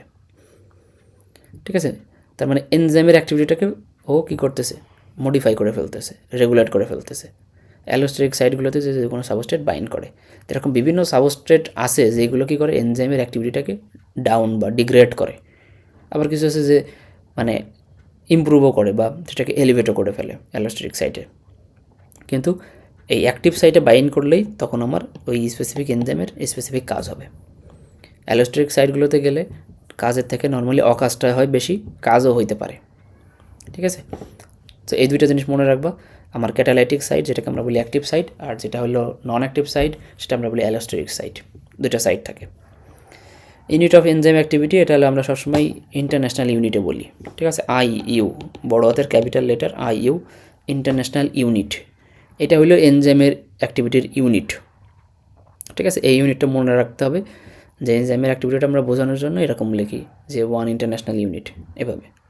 ভিতরে অনেক কথাবার্তা লেখা আছে, এত কিছু পড়ার দরকার নেই, জাস্ট মনে রাখবা ইন্টারন্যাশনাল ইউনিট এটা হলো এনজাইমের অ্যাক্টিভিটি শো করার ইউনিট। এরপর আছে IUB ক্লাসিফিকেশান। এটাই হলো তোমাদের এখানকার মোস্ট 3 স্টার একটা কোশ্চেন। ধর কিছু যদি না আসে, এই একটা কোশ্চেন তোমার আসবে এবং এটা রিটেনে তোমাকে লিখে আসতে হবে। এখানে আমি একটু দেখাই, এখানে আরও একটা এনজাইমের নাম যোগ হয়েছে, কিন্তু সেই এনজাইমের নামটা আমার এই মুহূর্তে মনে নাই। তো IUB ক্লাসিফিকেশনের মধ্যে টোটাল এনজাইমের সংখ্যা এখন 7টা। আগে আমরা যখন পরীক্ষা দিয়েছি তখন ছিল 6টা, এখন একটা নতুন হয়েছে। এখানে 6 বলা আছে, কিন্তু মনে রাখবে 7, ঠিক আছে। নতুন একটা নাম যুক্ত হয়েছে, এটা নিউ এডিশনের বই পাবা। আমার কাছে এখন যে বইটা দেখছো এটা একটু ওল্ড এডিশনের বই, এখন এইটার মধ্যে আমার ওই নামটা নাই, ঠিক আছে। তোমরা যদি কেউ পারো এই মুহূর্তে কেউ একটু গুগল থেকে দেখে আমাকে একটু জানাইতে পারো যে IUB classification of enzyme latest এনজাইমটার নাম কি, নাম্বার 7 এনজাইমটার নাম কি, কেউ যদি মানে একটু গুগল করে দেখে আমাকে একটু জানাতে পারো ভালো হয়, ঠিক আছে। তো IUB ক্লাসিফিকেশনটা আমরা একটু ততক্ষণে দেখি, তোমাদের মধ্যে একজন সার্চ করে পাইলে আমাকে একটু জানাও। তো IUB এটার পূর্ণরূপ লাগে international union of biochemist, not biochemistry, ঠিক আছে। ইন্টারন্যাশনাল ইউনিয়ন অফ বায়োকেমিস্ট, এটা পূর্ণরূপ জানতে হবে। এবং এরাই কী করে, এই ক্লাসিফিকেশনটা দিয়ে থাকে, এনজাইমের এই ক্লাসিফিকেশনটা। এবং IUB ক্লাসিফিকেশনে এখন পর্যন্ত মানে 7টা, এখানে 6টা আছে, তো 6টা মেইন ক্লাসে এনজাইমকে ভাগ করা হয়েছে। কেউ কি পাইছো 7 নম্বরটা?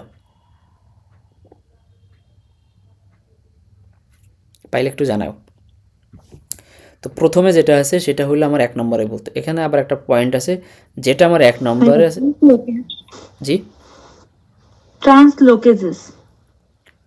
ট্রান্সলোকেজেস। এই ভাইয়া এটা তো দেখাচ্ছে।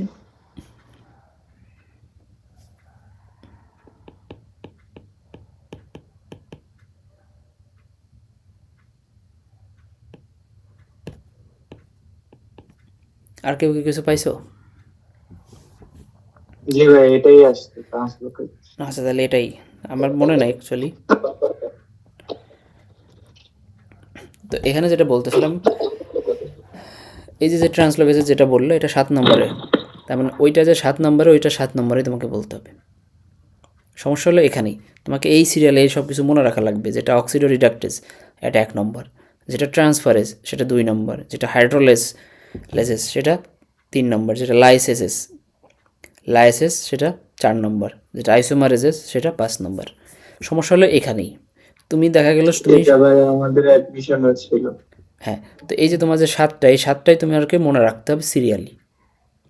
IUB ক্লাসিফিকেশন এটা রোমান সংখ্যায় দেওয়া হয়তো, তো এর পাশে দেখেন এটা 1 2 নিজে রাখছে, কিন্তু যেরকম রোমান সংখ্যায় লেখা থাকে, তো রোমান সংখ্যায় থাকার কারণে তোমাকে এইভাবেই লিখতে হবে এবং এভাবে বলতে হবে, তুমি র্যান্ডমলি বললে হবে না। এই জিনিসটা কিন্তু মনে রাখা লাগবে। এখন খেয়াল করো অক্সিডো রিডাক্টেজ কী করতেছে, এটা ক্যাটালাইজ করছে অক্সিডেশন এবং রিডাকশন দ্য সাবস্টেন্স, অর্থাৎ জারণ বিজারণ যে জিনিসগুলো আছে সেটার সাথে এটা রিলেটেড। তো এখানে কোন ধরনের এনজাইম এখানে কাজ করে কয়েকটা উদাহরণ আছে, তার মানে এই নাম পড়তে হবে, আর এইখানে যে ইজি লেখা অর্থাৎ এক্সাম্পল এইটা পড়তে হবে। ডিহাইড্রোজিনেস, অক্সিডেসিস, পারঅক্সিডেসিস, ক্যাটালিসিস, অক্সিজেনেসিস। তো এই এনজাইমগুলোর নাম মুখস্থ করতেই হবে। ভিতরে যে একটা এক্সাম্পল দিয়ে একটা বিক্রিয়া দেখায় রাখছে, বিক্রিয়া তোমার মুখস্থ না করলেও চলে, ওটা তুমি রিটেনে না লিখে আসলেও চলে, কিন্তু তোমাকে এই নাম প্লাস এক্সাম্পল এটা মাস্ট বলতেই হবে এবং এটা সিরিয়ালি বলতে হবে। তোমরা কীভাবে কি মুখস্থ করছো আই ডোন্ট নো, বাট এটা সিরিয়ালি বলতে হবে। এরপর আছে ট্রান্সফারেজ, এর মধ্যে যে 2টা এনজাইম দেখতেছে, এই 2টা এনজাইম এটা হলো উদাহরণ, এটা বলতে হবে। হাইড্রোলেজের মধ্যে কী এনজাইম আছে, এই যে সবগুলোর নাম আছে, এরা কাদের ক্ষেত্রে কোন কিসের উপর কী কাজ করতেছে সেটা একটা এক্সাম্পল দিয়ে রাখছে। তুমি এখানে ভিতরে এক্সাম্পল গুলো কি সিরিয়ালি বলতে হবে? না, এক্সাম্পলগুলো সিরিয়ালে বলা লাগবে না, কিন্তু ওইটার এক্সাম্পল ওইটার মধ্যে যে কটা আছে যে কোনো একটা বললেই হবে, ঠিক আছে। রিটার্নে তোমাকে এক্সাম্পল লিখে আসতো। অথলেইটি নামে একটা মনে হয় ছন্দ ছিল আর কি, অথলেইটি, বুঝি নাই। OTHLILT, এটা মনে রাখলে হয়ে গেল অথলেইটি। তুমি একটু লিখে একটু পাঠাও, একটু টেক্সট করে পাঠাও এখানে। OTHLILT, অথলেইটি। OTHLI এল LILT। জি অথলিলটি। ঠিক আছে, তোমরা ওর কাছ থেকে এই ছন্দটা শিখে নিও। এই ছন্দ আমার মনে রাখা দরকার না, তোমাদের মনে রাখা দরকার। তোমরা এই জিনিসটা একটু লিখে নিও, অথবা তোমরাও যদি কেউ কোনো ছন্দ ইউজ করে মনে রাখতে পারো, মনে রাখো, কোনো সমস্যা নেই। ছন্দ অনেক অনেক বেশি ইফেক্টিভ, যদি নিজে বানাও তো সেটা আরও বেশি ইফেক্টিভ। ঠিক আছে, তো এইগুলো একটু মনে রাখতে হবে। এখানে প্রত্যেকটা জিনিসের পিছনে কিন্তু এই যে একটা করে এক্সাম্পল দেওয়া আছে, এক্সাম্পলগুলো মনে রাখতে হবে। এই ট্রান্সলোকেজের যেহেতু বইয়ের মধ্যে নাই, এটার এক্সাম্পল কী আছে আমি জানি না, তোমরা একটু গুগল থেকে দেখে নিও। ঠিক আছে, এই ট্রান্সলোকেজের কোন ধরনের এনজাইমস আমাদের হিউম্যান বডিতে আছে সেইগুলো একটু দেখে নিও। হ্যাঁ, এরপর আছে মেকানিজম তোমাদের যেটা লাগবে সেটা, এখানে এনজাইমের মেকানিজম লাগবে না, কিন্তু যেটা লাগবে সেটা হলো ফ্যাক্টরস অ্যাফেক্টিং এনজাইম অ্যাক্টিভিটি, এটা লাগবে। তাহলে এনজাইমের অ্যাক্টিভিটিটাকে কীভাবে ইনফ্লুয়েন্স করতেছে বা কীভাবে অ্যাফেক্ট করতেছে টেম্পারেচার, কি বলতে পারবা? টেম্পারেচার বাড়লে এনজাইমের অ্যাক্টিভিটি বাড়ে নাকি টেম্পারেচার কমলে এনজাইমের অ্যাক্টিভিটি বাড়ে? টেম্পারেচার তো একটা নির্দিষ্ট লিমিটের মধ্যে থাকলে মানে হয় আর কি। বাড়লেও কমে যায়, কমলেও কমে যায়। ঠিক আছে, তার মানে এখানে একটা অপটিমাম টেম্পারেচার থাকতে হবে। তো এই কথাটাকে আমরা বলি অপটিমাম। ঠিক আছে, যেখানে দেখো বোল্ড আকারে লেখা আছে অপটিমাম টেম্পারেচার, মানে একটা এনজাইমের ক্ষেত্রে এক এক ধরনের নির্দিষ্ট টেম্পারেচার থাকে। ওই টেম্পারেচারে, আকাশ তুমি একটু মাইকটা মিউট করো, অপটিমাম টেম্পারেচারে থাকলে তখন আমার বডিতে সবথেকে ভালো কাজ করে। এখন অপটিমাম টেম্পারেচার জিনিসটা হলো আমার হিউম্যান বডিতে যে স্বাভাবিক তাপমাত্রা, ধরো 98 ডিগ্রি সেলসিয়াস অথবা 37 ডিগ্রি, 98 ডিগ্রি ফারেনহাইট আর 37 ডিগ্রি সেলসিয়াস। তো এটারে আমরা বলি যে অপটিমাম টেম্পারেচার। ঠিক আছে, তো এই অপটিমাম টেম্পারেচারে আমার বডির মধ্যে সব কাজবাজ যা আছে সব কিছু ভালো চলে। অর্থাৎ আমার বডির মধ্যে যত ধরনের এনজাইম আছে তারা স্বাভাবিকভাবে কাজ করবে, আমার বডির মধ্যে যত হরমোন আছে তারা স্বাভাবিকভাবে কাজ করবে, আমার বডির যে পিএইচ আছে তারাও স্বাভাবিকভাবে কাজ করবে, বা ফাটাফাট আছে সবাই স্বাভাবিকভাবে কাজ করবে। তো এই অবস্থায় আমার বডিতে সবথেকে হাইয়েস্ট অ্যাক্টিভিটি শো করবে এনজাইম। টেম্পারেচার বাড়াইলে এনজাইমের কাজ হ্যাম্পার হবে, টেম্পারেচার কমাই ফেললে এনজাইমের কাজ হ্যাম্পার হবে। সো এই কারণেই বলা হয় যে অপটিমাম টেম্পারেচারে এনজাইম সবথেকে ভালো কাজ করে। এইখানে যা দেখতেছো এই বাংলা ভাষা, মানে ইংলিশে লেখা, কিন্তু এটা বাংলা কথাবার্তা, এই কথাবার্তাই লেখা, এত কিছু লেখার দরকার নেই। যেটা লাগবে সেটা হলো এই যে ছবিটা। তাহলে এখানে ছবিটা দেখতেছো একটা গ্রাফের মতো, তাহলে এই গ্রাফটা দেখতেছো, এখানে আছে অপটিমাম টেম্পারেচার, নিচের ছবিটা দেখো, এইদিকে আমার টেম্পারেচার আর এদিকে আমার পার্সেন্টেজ বা ভেলোসিটি। এখানে ভেলোসিটি বলতে হলে কর্মদক্ষতা যেটা বোঝাইতেছে আর কি, কী পরিমাণ কাজ হচ্ছে আর কি। এখন আমার অপটিমাম টেম্পারেচার, ধরো এখানে আমার 0 ছিল, এখানে মিড পয়েন্ট, এখানে কম, ধরো এই পয়েন্টে এসে আমার 37 ডিগ্রি সেলসিয়াস ছিল। ঠিক আছে, এখানে আসার পরে মনে করি যেখানে 75 লিখে রাখলাম, আমি ধরো 75 ডিগ্রি সেলসিয়াস লিখে রাখলাম। তো আমার 0 ডিগ্রি সেলসিয়াস টেম্পারেচারে নর্মালি কোনো কাজই হবে না। টেম্পারেচার বাড়তেছে, এনজাইমের অ্যাক্টিভিটি বাড়তেছে। অপটিমামে যখন গেছে তখন আমার এখানে সবথেকে হাইয়েস্ট কাজটা হয়েছে। যেমন অপটিমাম টেম্পারেচার আমার বডিতে সবথেকে ভালো কাজ করে, এখানে আমার পিক করছে, 100% অ্যাক্টিভিটি শো করছে। তুমি যখন 37 ডিগ্রি সেলসিয়াস থেকে তাপমাত্রা আরও বাড়াইতেছো, আমার কাজ তত কমতেছে। কেননা এনজাইম একটা প্রোটিনের নেচার, যত বেশি তুমি টেম্পারেচার বাড়াবো প্রোটিনটা তত বেশি ডিনেচার হইতে থাকবে, ওটার ফাংশন তত বেশি হ্যাম্পার হবে। তো এই যে একটা গ্রাফ তুমি পাইলা একটা চাঁদার মতো, ঠিক না? জ্যামিতি বক্সের চাঁদা তুমি রেখে দিলে একদম 360 ডিগ্রি না 180 ডিগ্রি যেভাবে অ্যাঙ্গেল করলে যেরকম বাবা, তো এটার আমরা বলি বেল শেপড কার্ভ। এই কার্ভটা দেখতে বেল শেপড, তো এই বেল শেপড কার্ভ পাওয়া যাবে এই টেম্পারেচারের ক্ষেত্রে। এই জিনিসটা মনে রাখতে হবে যে টেম্পারেচারের ক্ষেত্রে আমার এনজাইমের অ্যাক্টিভিটিটা যদি আমি কার্ভ করি, মানে কার্ভ না, এটা যদি আমি গ্রাফে রিপ্রেজেন্ট করি তাহলে কোন ধরনের কার্ভ পাবো, এটা ভাইবা কোয়েশ্চেন। তোমাকে এখানে বলতে হবে বেল শেপড কার্ভ পাবো। ঠিক আছে, তাহলে টেম্পারেচার ক্ষেত্রে বেল শেপড কার্ভ পাবা। সেম জিনিসটা হবে আমার পিএইচের ক্ষেত্রেও। পিএইচও আমার অপটিমাম পিএইচে আমার বডিতে সবথেকে এনজাইম ভালো কাজ করে। অপটিমাম পিএইচের উপরে যখনই তুমি চলে যাবা কাজ কমে যাবে, অপটিমাম পিএইচের কমে যখন থাকবা সেখানে আমার কাজ কম হবে।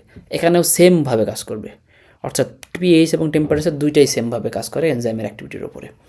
তার মানে এখানে দেখো ওই সেমভাবে এখানে অপটিমাম পিএইচ, এটা হলো এই যে পিক পয়েন্ট, এইখানে তুমি যখন কাজটা বাড়াবা, পিএইচ বাড়ায় অপটিমামের দিকে যাবে তখন কাজ বেশি হবে।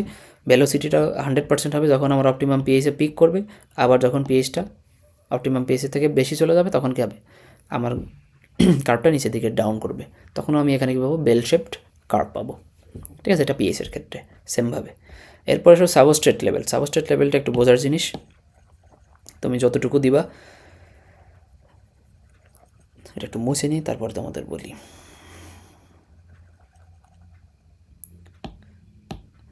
এখন একটু জিনিস খেয়াল করো, এখানে একটু বোঝার জিনিস আছে। সাবস্ট্রেট বলতে আমরা এখানে নর্মালি ধরতেছি, ধরো কাঁচামাল দিতেছে তুমি, ঠিক আছে। তো এটা হলো আমার অ্যাক্টিভিটি, কত সময় লাগতেছে, এটা হলো আমার ভি ম্যাক্স ভেলোসিটি অ্যাক্টিভিটি। এখন তুমি যখন তোমার শরীর মধ্যে করো 50টা এনজাইম আছে, কয়টা এনজাইম আছে, 50টা। দেখেন এই 50টা এনজাইমই যদি কাজ করে, 50টা এনজাইম আছে, 50টা এনজাইমই যদি আমার শরীরে কাজ করে, তাহলে আমার ভেলোসিটি কী হবে, ম্যাক্সিমাম হবে, ভেলোসিটি ম্যাক্সিমাম হবে, এই যে ভি ম্যাক্স হবে।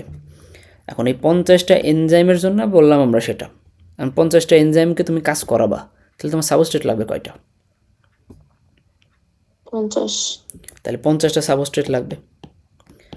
একদম সাধারণ গণিত, 50টা এনজাইম আছে, 50টা সাবস্ট্রেট দিলে আমার ভি ম্যাক্স হবে, ভেলোসিটি ভি ম্যাক্স হবে। তাহলে আমি যখন সাবস্ট্রেট লেভেলটা আস্তে আস্তে বাড়াবো, আমি একবারে 50টা সাবস্ট্রেট দিতে পারবো না, আমি একবারে সব এনজাইমকে অ্যাক্টিভ করে ফেলতে পারবো না। এনজাইম আস্তে আস্তে কাজ করে, আমার সাবস্ট্রেটও আস্তে আস্তে এন্ট্রি করবে।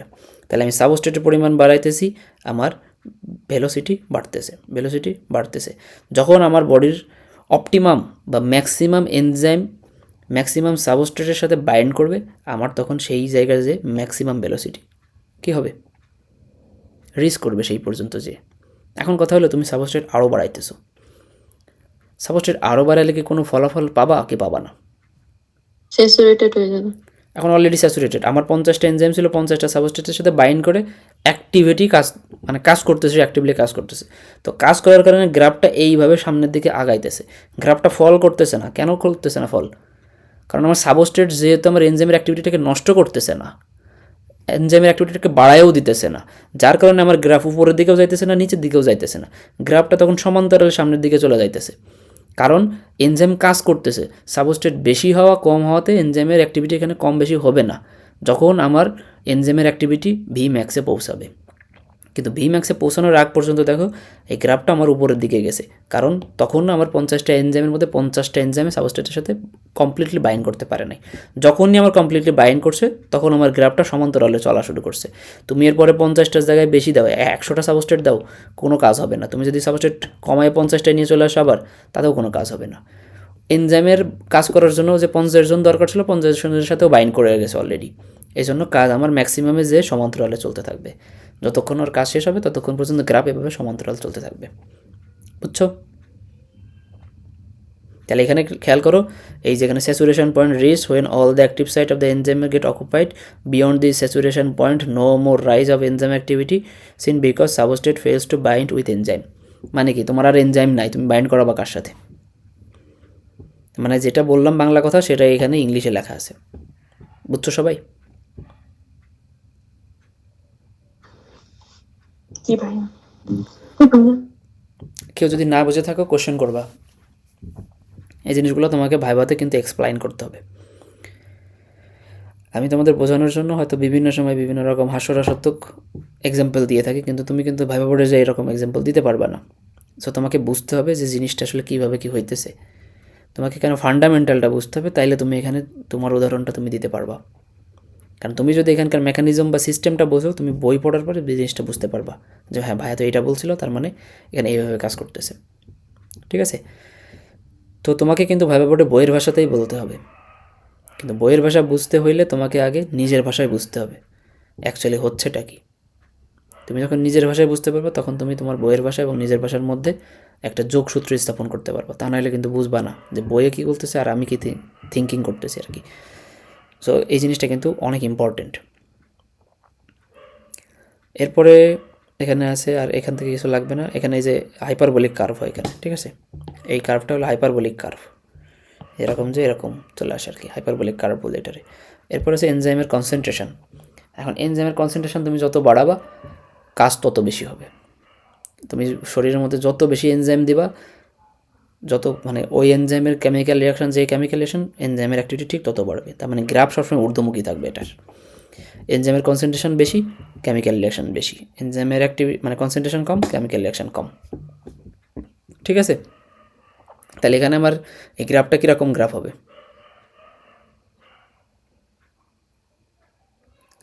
কেউ বলতে পারবো? Straight line. সমানুপাতিক হারে বাড়তে থাকবে। স্ট্রেট লাইন বললে তো আমরা এটা ওটা স্ট্রেট লাইন বলতে পারি। এটা কি প্রোগ্রেসিভলি ইনক্রিজ করবে, এটা প্রোগ্রেসিভলি ইনক্রিজ করতেছে। গ্রাফটা যেহেতু ঊর্ধ্বমুখী যাইতেছে এবং এটা সময়ের সাথে সাথে যে প্রোগ্রেসিভলি উপরের দিকে যাইতেছে, তাহলে এনজাইম কনসেন্ট্রেশন বাড়াইলে আমার রিয়াকশন প্রোগ্রেসিভলি ইনক্রিজ করবে, এইভাবে বলতে হবে, সমান্তরাল বলা যাবে না। ঠিক আছে, আর প্রোডাক্ট কনসেন্ট্রেশনটা একটু খেয়াল করো। Enzyme activity gradually decrease with accumulation of the product. কেন অ্যাকুমুলেশন অফ প্রোডাক্টের কারণে আমার এনজাইম অ্যাক্টিভিটি কমে যাবে? কেউ বলতে পারবো?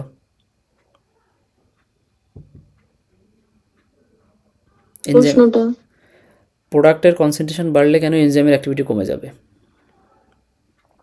এনজাইমের কাজ কি? কারণ সাবস্ট্রেট কমে যাবে।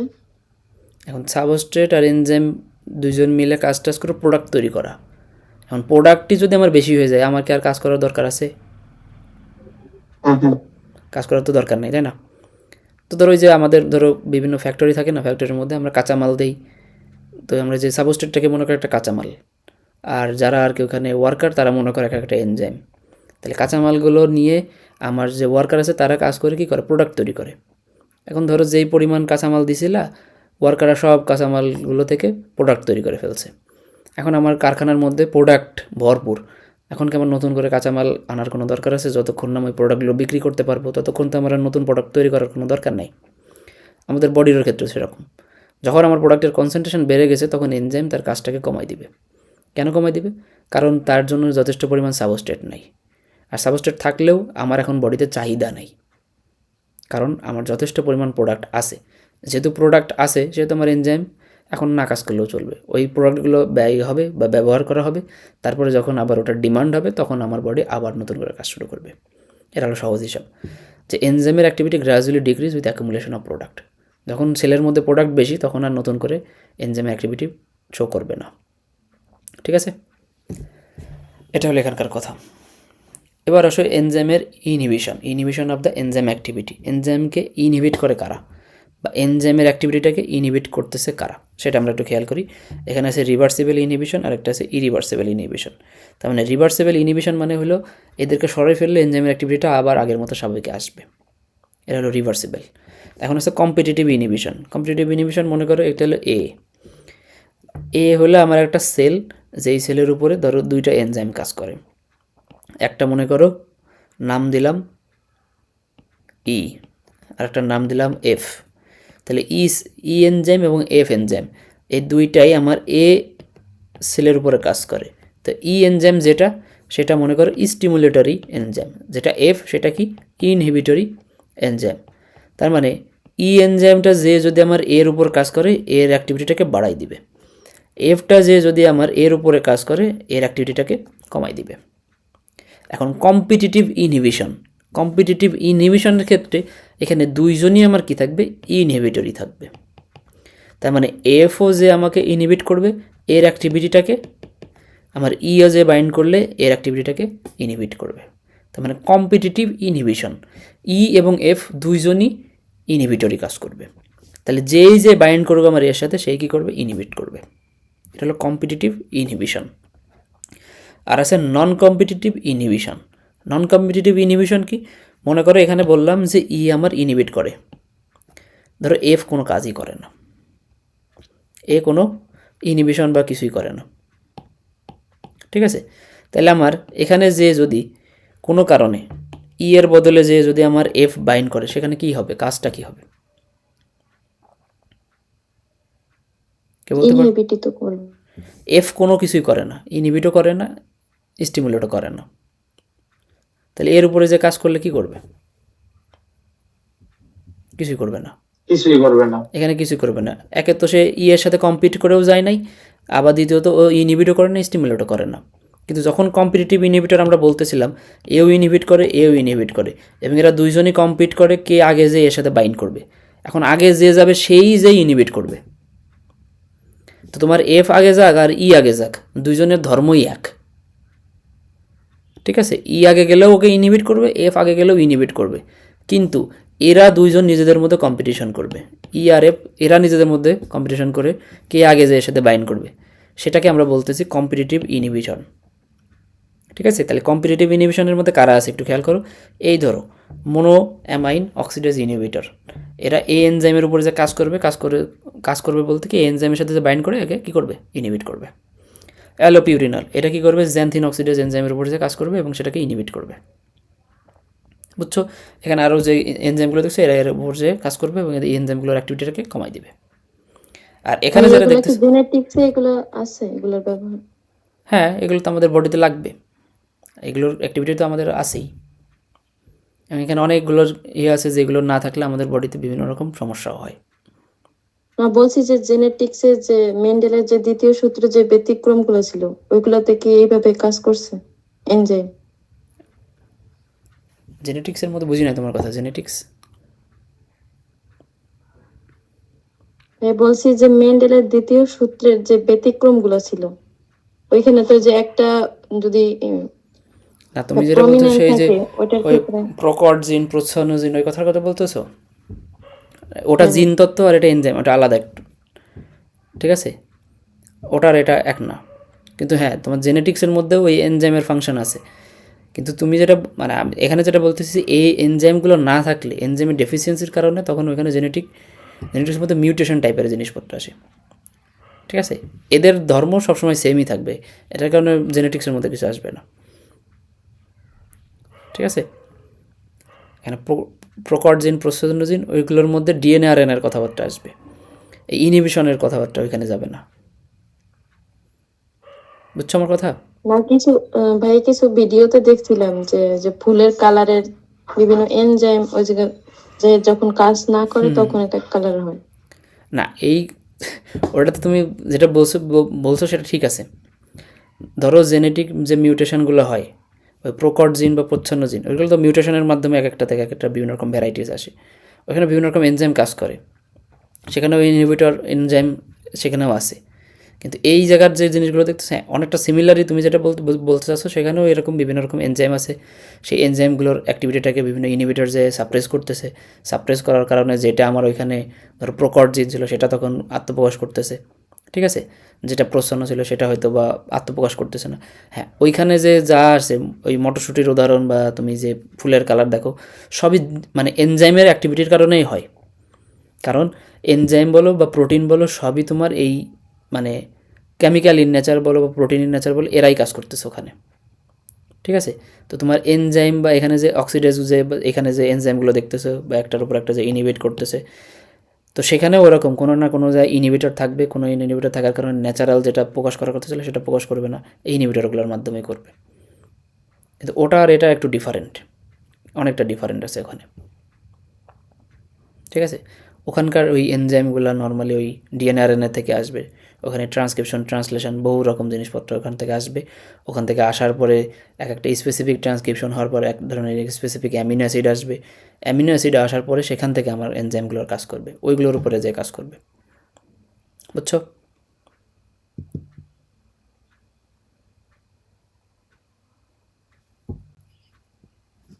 শর্মি বুঝছো? হ্যাঁ ঠিক আছে। আর যেটা আমার নন কম্পিটিটিভ ইনহিবিটর ছিল যেটা বা নন কম্পিটিটিভ ইনহিবিশন, এখানে কেউ কারোর সাথে কম্পিটিশন করবে না, যেই বাইন্ড করবে মানে দুজনের মধ্যে যেই বাইন্ড করুক সেই যে কী করবে, ইনহিবিট করবে। ওখানে কম্পিটিশন করবে, দুইজন কম্পিট করবে একজনের সাথে বাইন্ড করার জন্য। আর নন কম্পিটিটিভের ক্ষেত্রে কেউ কোনো কম্পিটিশন করবে না, যে যে যে যে পারবে যে বাইন্ড করবে সেই যে কী করবে, ইনহিবিট করবে। আর একটা আছে ইরিভার্সিবল, এরাও নন কম্পিটিটিভ। ইরিভার্সিবল এরাও কোনো কম্পিটিশন করে না আমার এনজাইমের সাথে বাইন্ড করার জন্য, কিন্তু এরা যদি একবার বাইন্ড করে তাহলে এদেরকে আর ওই এনজাইম থেকে মুক্ত করা সম্ভব না। ওরা যে পার্মানেন্টলি যে বাইন্ড করবে, পার্মানেন্টলি বাইন্ড করে ওইটার কাজটাকে একদম পুরোপুরি কমপ্লিটলি নষ্ট করে দিবে। তাহলে তাহলে এরকম কিছু এনজাইম আছে, যেমন ধরো এই যে কিছু ইনহিবিটর, এবং এই এনজাইমগুলোর উপরে যাওয়ার পরে যখন এরা যে বাইন্ড করে, এদের পুরোপুরি এদের কাজগুলোকে একদম লস করে দেবে, অর্থাৎ এদের অ্যাক্টিভিটি একদম টোটালি নষ্ট হয়ে যাবে। তো এখানে দেখো বিভিন্ন রকম হেভি মেটাল টেটাল অনেক কথাবার্তাগুলো আছে, এই এনজাইমগুলোর উপর কাজ করলে এরা আর কাজ করবে না। এখান থেকে নর্মালি অনেক ক্ষেত্রে মিউটেশন হয় এনজাইম, মানে এই ইনহিবিটর বা ইরিভার্সিবল ইনহিবিটর থাকার কারণে সেখানে মিউটেশন হতে পারে, সেখান থেকে ক্যান্সার হতে পারে, সেখান থেকে মানে উল্টাপাল্টা ধরনের সেল গ্রোথ হতে পারে। ঠিক আছে, নর্মালি মিউটেশনই হয় বেশি আর কি, আর এখান থেকে ক্যান্সার সেল গ্রো করে, এবং সেখান থেকে এই ক্যান্সার সেলগুলো বিভিন্ন সময় মেটাস্টেসিস হয়ে বিভিন্ন রকম ডেফিসিয়েন্সি হতে পারে এটার কারণে। ঠিক আছে, আমাদের বডিতে বিভিন্ন সময় ধরো কোনো প্রোটিন যখন সিনথেসিস হবে না, কোনো এনজাইমের অ্যাক্টিভিটি যখন হবে না, তখন সেখান থেকে বিভিন্ন রকম ডিজিজ হতে পারে। ওকে, এখন তোমাদের এই পরে একটা ডিফারেন্সের শখ দেওয়া, সেই ডিফারেন্সের শখটা না পড়লেও চলবে, এটা না পড়লেও হয় আর কি। কম্পিটিটিভ ইনহিবিটর নন কম্পিটিটিভ ইনহিবিটরের মধ্যে কি ডিফারেন্সেস লাগে না। এরপরে আছে regulation of the enzyme activity.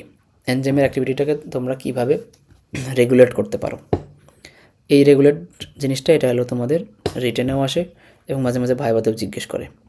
ঠিক আছে, এখন এই জিনিসটা আমাদের কোনো দিনও কোনো রিটেন পরীক্ষাতে ওরকমভাবে আসে নাই, প্রফেশনাল পরীক্ষা বলো বা ভাইবা বোর্ডেও ওরকম একটা বেশি ধরে নাই। কেউ যদি চাও যে এটা রিডিং পড়তে পারো, বাট এটার কোনো রকম কোনো আলাদা কোনো ইম্পর্টেন্স নাই যে এটা না পড়লে কোনো ক্ষতি হবে। তারপরে এখানে দেওয়া আছে, এখান থেকে একটু দেখে নিও জাস্ট, এটা কঠিন কিছু না, বাট অত ইম্পর্টেন্ট কিছু না অ্যাকচুয়ালি, সেটা হলো এটা ইম্পর্টেন্ট কিছু না, এটা না পড়লেও চলে আর কি। এরপরে সে principle of the clinical enzymology, এই জিনিসটা লাগবে, এই জিনিসটা তোমাদের ভাইভাতে জিজ্ঞেস করে যে আমার কেন ক্লিনিক্যাল এনজাইমোলজি আমার জানা দরকার। ঠিক আছে, তো এখানে কিছু কথাবার্তা আছে। Enzyme catalyse biochemical reaction, deficiency of enzyme lead to metabolic disturbance. ঠিক আছে, এবং ক্লিনিক্যাল বিভিন্ন রকম ডিস্টারবেন্স বা ডিসঅর্ডার হতে পারে এনজাইমের ডেফিসিয়েন্সির কারণে। ঠিক আছে, এরকম বহু রকম ডিসঅর্ডার আছে যেই এনজাইমের ডেফিসিয়েন্সি আছে। এটা দেখা যেতে পারে যে একদম কনজেনিটাল হইতে পারে, অথবা মানে বয়সের সাথে সাথে বিভিন্ন সময় বিভিন্ন রকম ক্যান্সারের কারণে দেখা যায় বিভিন্ন এনজাইমের ধরো ঘাটতি থাকে। ঠিক আছে, আমরা খুব কমনলি একটা ওয়ার্ডের ক্ষেত্রে একটা এনজাইমের দিয়ে থাকি, বাইরে থেকে আলাদা করে দিয়ে থাকি। আমাদের যখন পেশেন্ট আসে, সিকেডির পেশেন্ট আসে, তখন আমরা একটা বাইরে থেকে কী দিই, কেউ বলতে পারবা কিডনি থেকে কোন এনজাইম তৈরি হয় বা হরমোন তৈরি হয়? Renin, erythropoietin, right, erythropoietin, good. এই যে ইরাইথ্রোপয়েটিন, এটা অনেক সময় সিকেডির পেশেন্টদের ক্ষেত্রে হয় না, তৈরি হয় না, তো তখন ওকে বাইরে থেকে ইরাইথ্রোপয়েটিন দিতে হয়। তো ইরাইথ্রোপয়েটিন তখন বাইরে থেকে দিতে হয়, তখন এই নাভির পাশে এলো একটা ইঞ্জেকশন দেওয়া লাগে, এবং এটা সপ্তাহেও দেওয়া লাগে অনেক সময়, অনেক পেশেন্টের ক্ষেত্রে, মানে এটা ডিপেন্ডস করে যে তার কন্ডিশন কীরকম, তার সিকেডির স্টেজ কীরকম। তো সেই ইঞ্জেকশনগুলো বাইরে থেকে দেওয়া হয়। তো যেটা আমি আগে বলেছিলাম যে ক্লিনিক্যাল ডিসঅর্ডারগুলো হইতেছে, হয়তো তার কিডনি এক সময় ভালো ছিল, পর্যাপ্ত পরিমাণে ইরাইথ্রোপয়েটিন তৈরি হতো, ইরাইথ্রোপয়েটিনের কারণে আরবিসি প্রোডাকশনও ঠিকঠাক ছিল, কিন্তু ধরো সিকেডি হওয়ার কারণে তার এই এনজাইমগুলো বা এই হরমোনটার একটা ডেফিসিয়েন্সি হয়ে গেল, হওয়ার পরে কিন্তু একটা সমস্যা হয়ে গেল। এর কারণে বিভিন্ন রকম ক্লিনিক্যাল ডিসঅর্ডার অ্যারাইজ করতে পারে।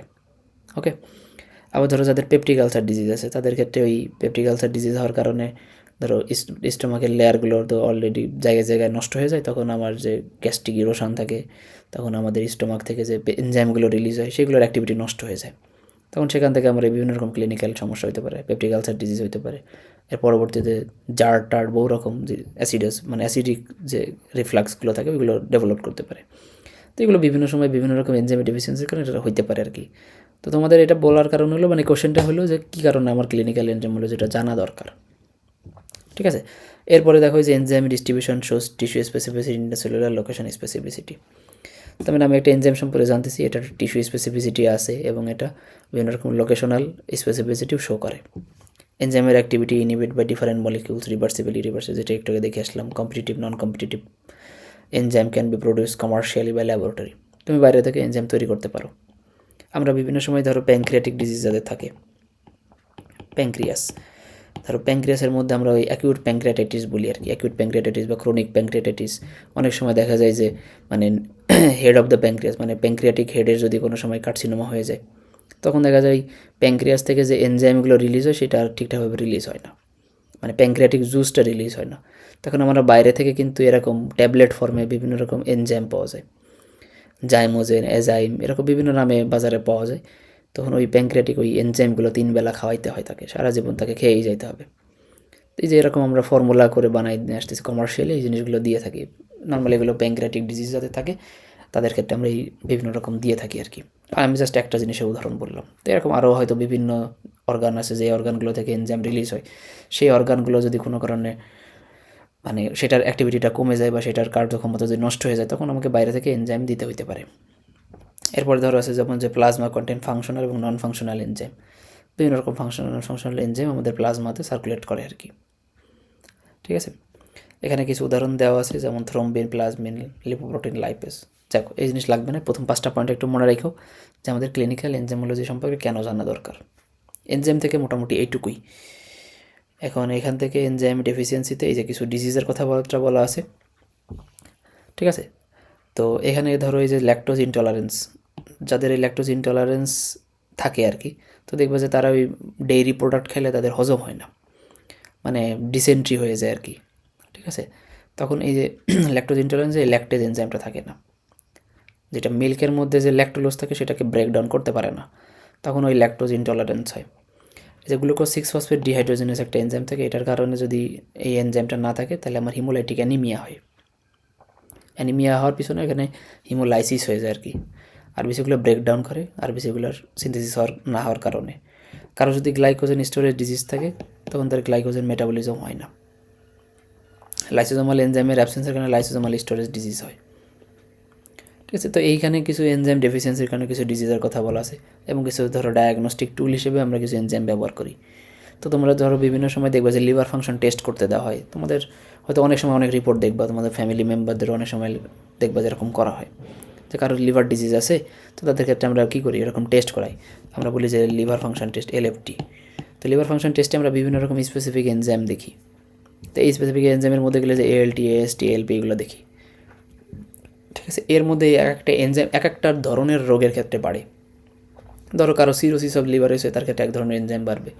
কারো লিভার ফেলিওর হয়েছে, তার ক্ষেত্রে এক ধরনের হবে। কারো ভাইরাল হেপাটাইটিস হয়েছে, তার ক্ষেত্রে এক ধরনের এনজাইম বাড়বে। এগুলো দেখে আমরা ডায়াগনোসিস করতে পারি বিভিন্ন রকম ডিজিজ, যার কারণে এটা আমাদের এনজাইম মানে ডায়াগনস্টিক টুল হিসেবে ইউজ করা হয়। এরপর ধরো যাদের হার্ট ডিজিজ আছে, ধরো হার্ট ডিজিজের ক্ষেত্রে যে সিপিকে, এলডিএস, এএসটি এগুলো আমরা দেখি, ক্রিটিনিন, ফসফোকাইনেজ, এগুলো আমরা এই লেভেলগুলো দেখে আমরা ধারণা করি যে তার এই ডিজিজটা হতে পারে। ঠিক আছে, তো এগুলো ডায়াগনস্টিক টুল হিসেবে আমরা এগুলো মানে ইউজ করি। এরপর আছে enzyme are use in the prognostic টুল।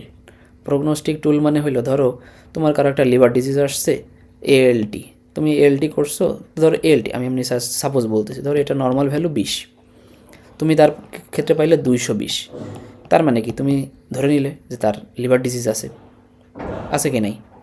এখন তুমি এই পেশেন্টটাকে এখন লিভার ডিজিজের ট্রিটমেন্ট দিতেছো, তাকে বিভিন্ন রকম টেডিকেশন দিয়ে 1 মাস পরে তাকে ফলো আপে আসতে বলছো। 1 মাস পরে ফলো আপে আসছো, তুমি তাকে আবার একটা এএলটি রিপিট করার পরে দেখলে যে আগের বার 1 মাস আগে ছিল 220, এবার তুমি এএলটি করছো, এর মাঝখানে 1 মাস ধরে সে ট্রিটমেন্ট পাইছে, পাওয়ার পরে দেখা গেলো রেজাল্ট এবার আসছে 34। তাহলে তুমি কী ধারণা করবে এখান থেকে? এনিওয়ান?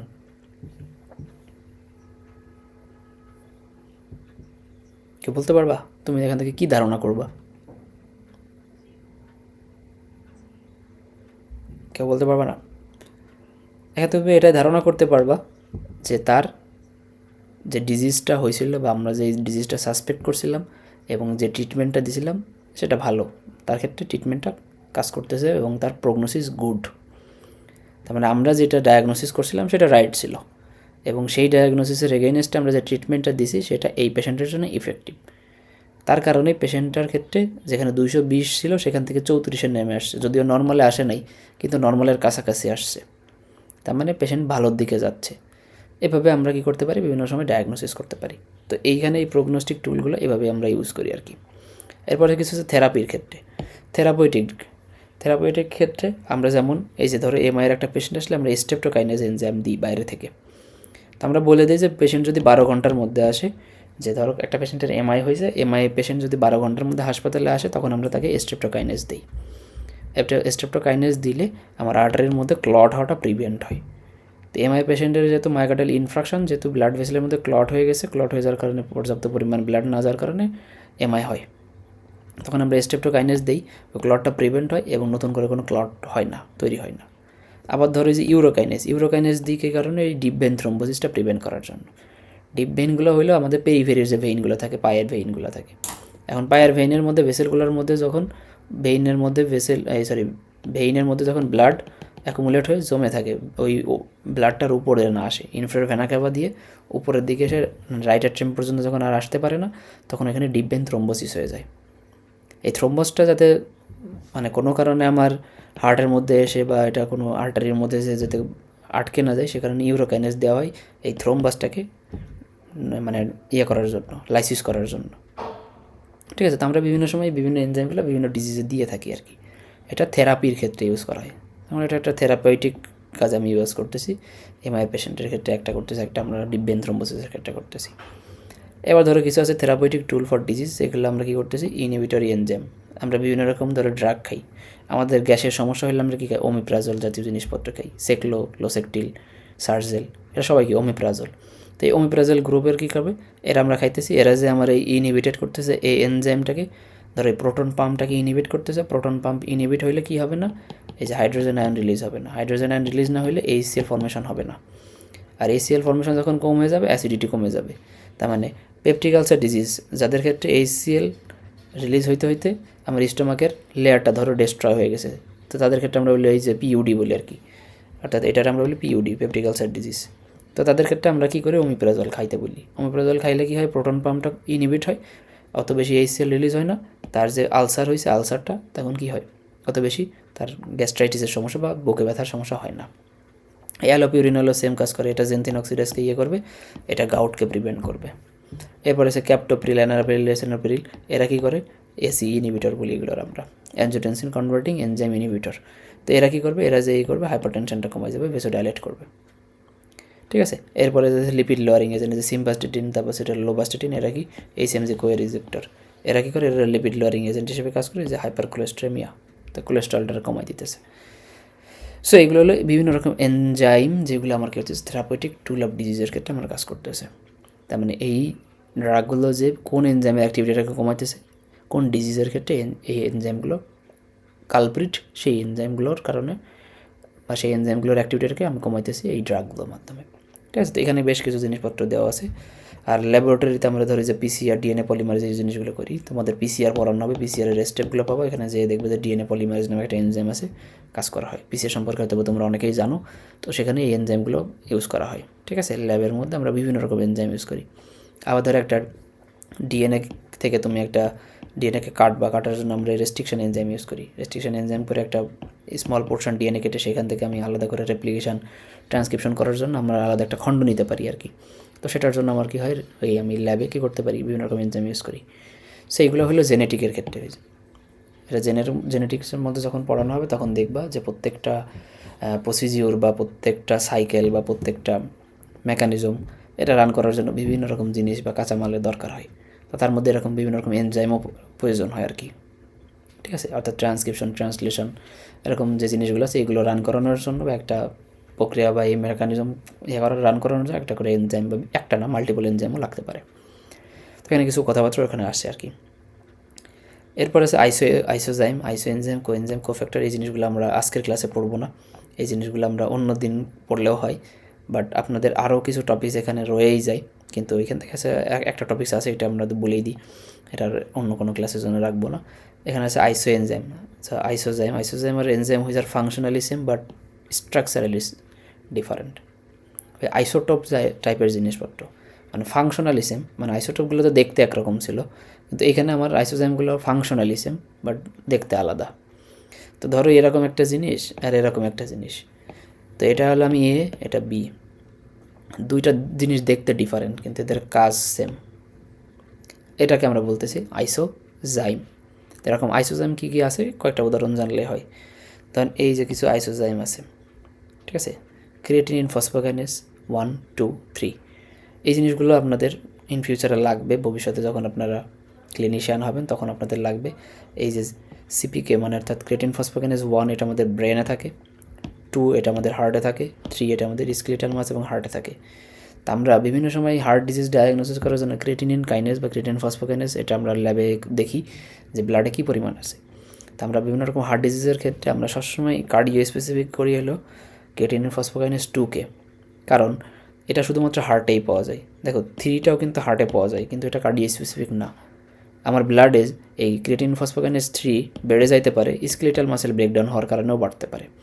যেহেতু এই স্কেলেটাল মাসেল ব্রেকডাউন হওয়ার কারণে বাড়তে পারে, সেহেতু এটা কার্ডিও স্পেসিফিক না।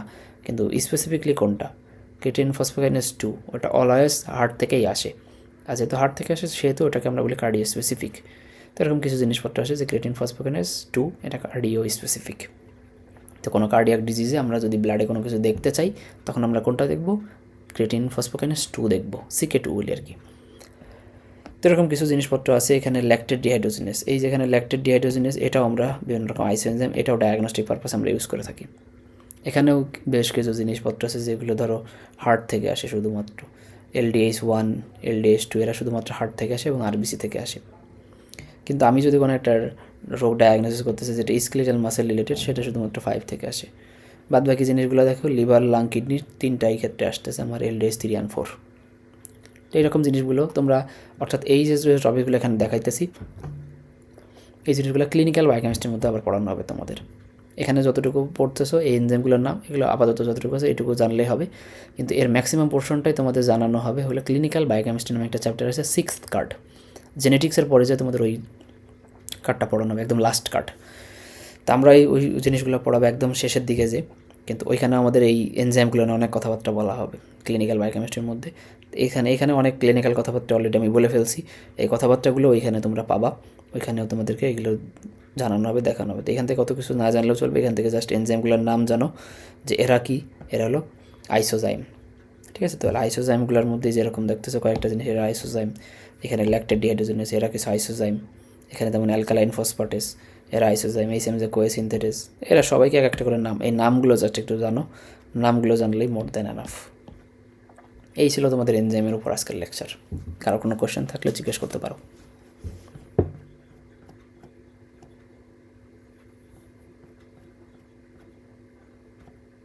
Any question?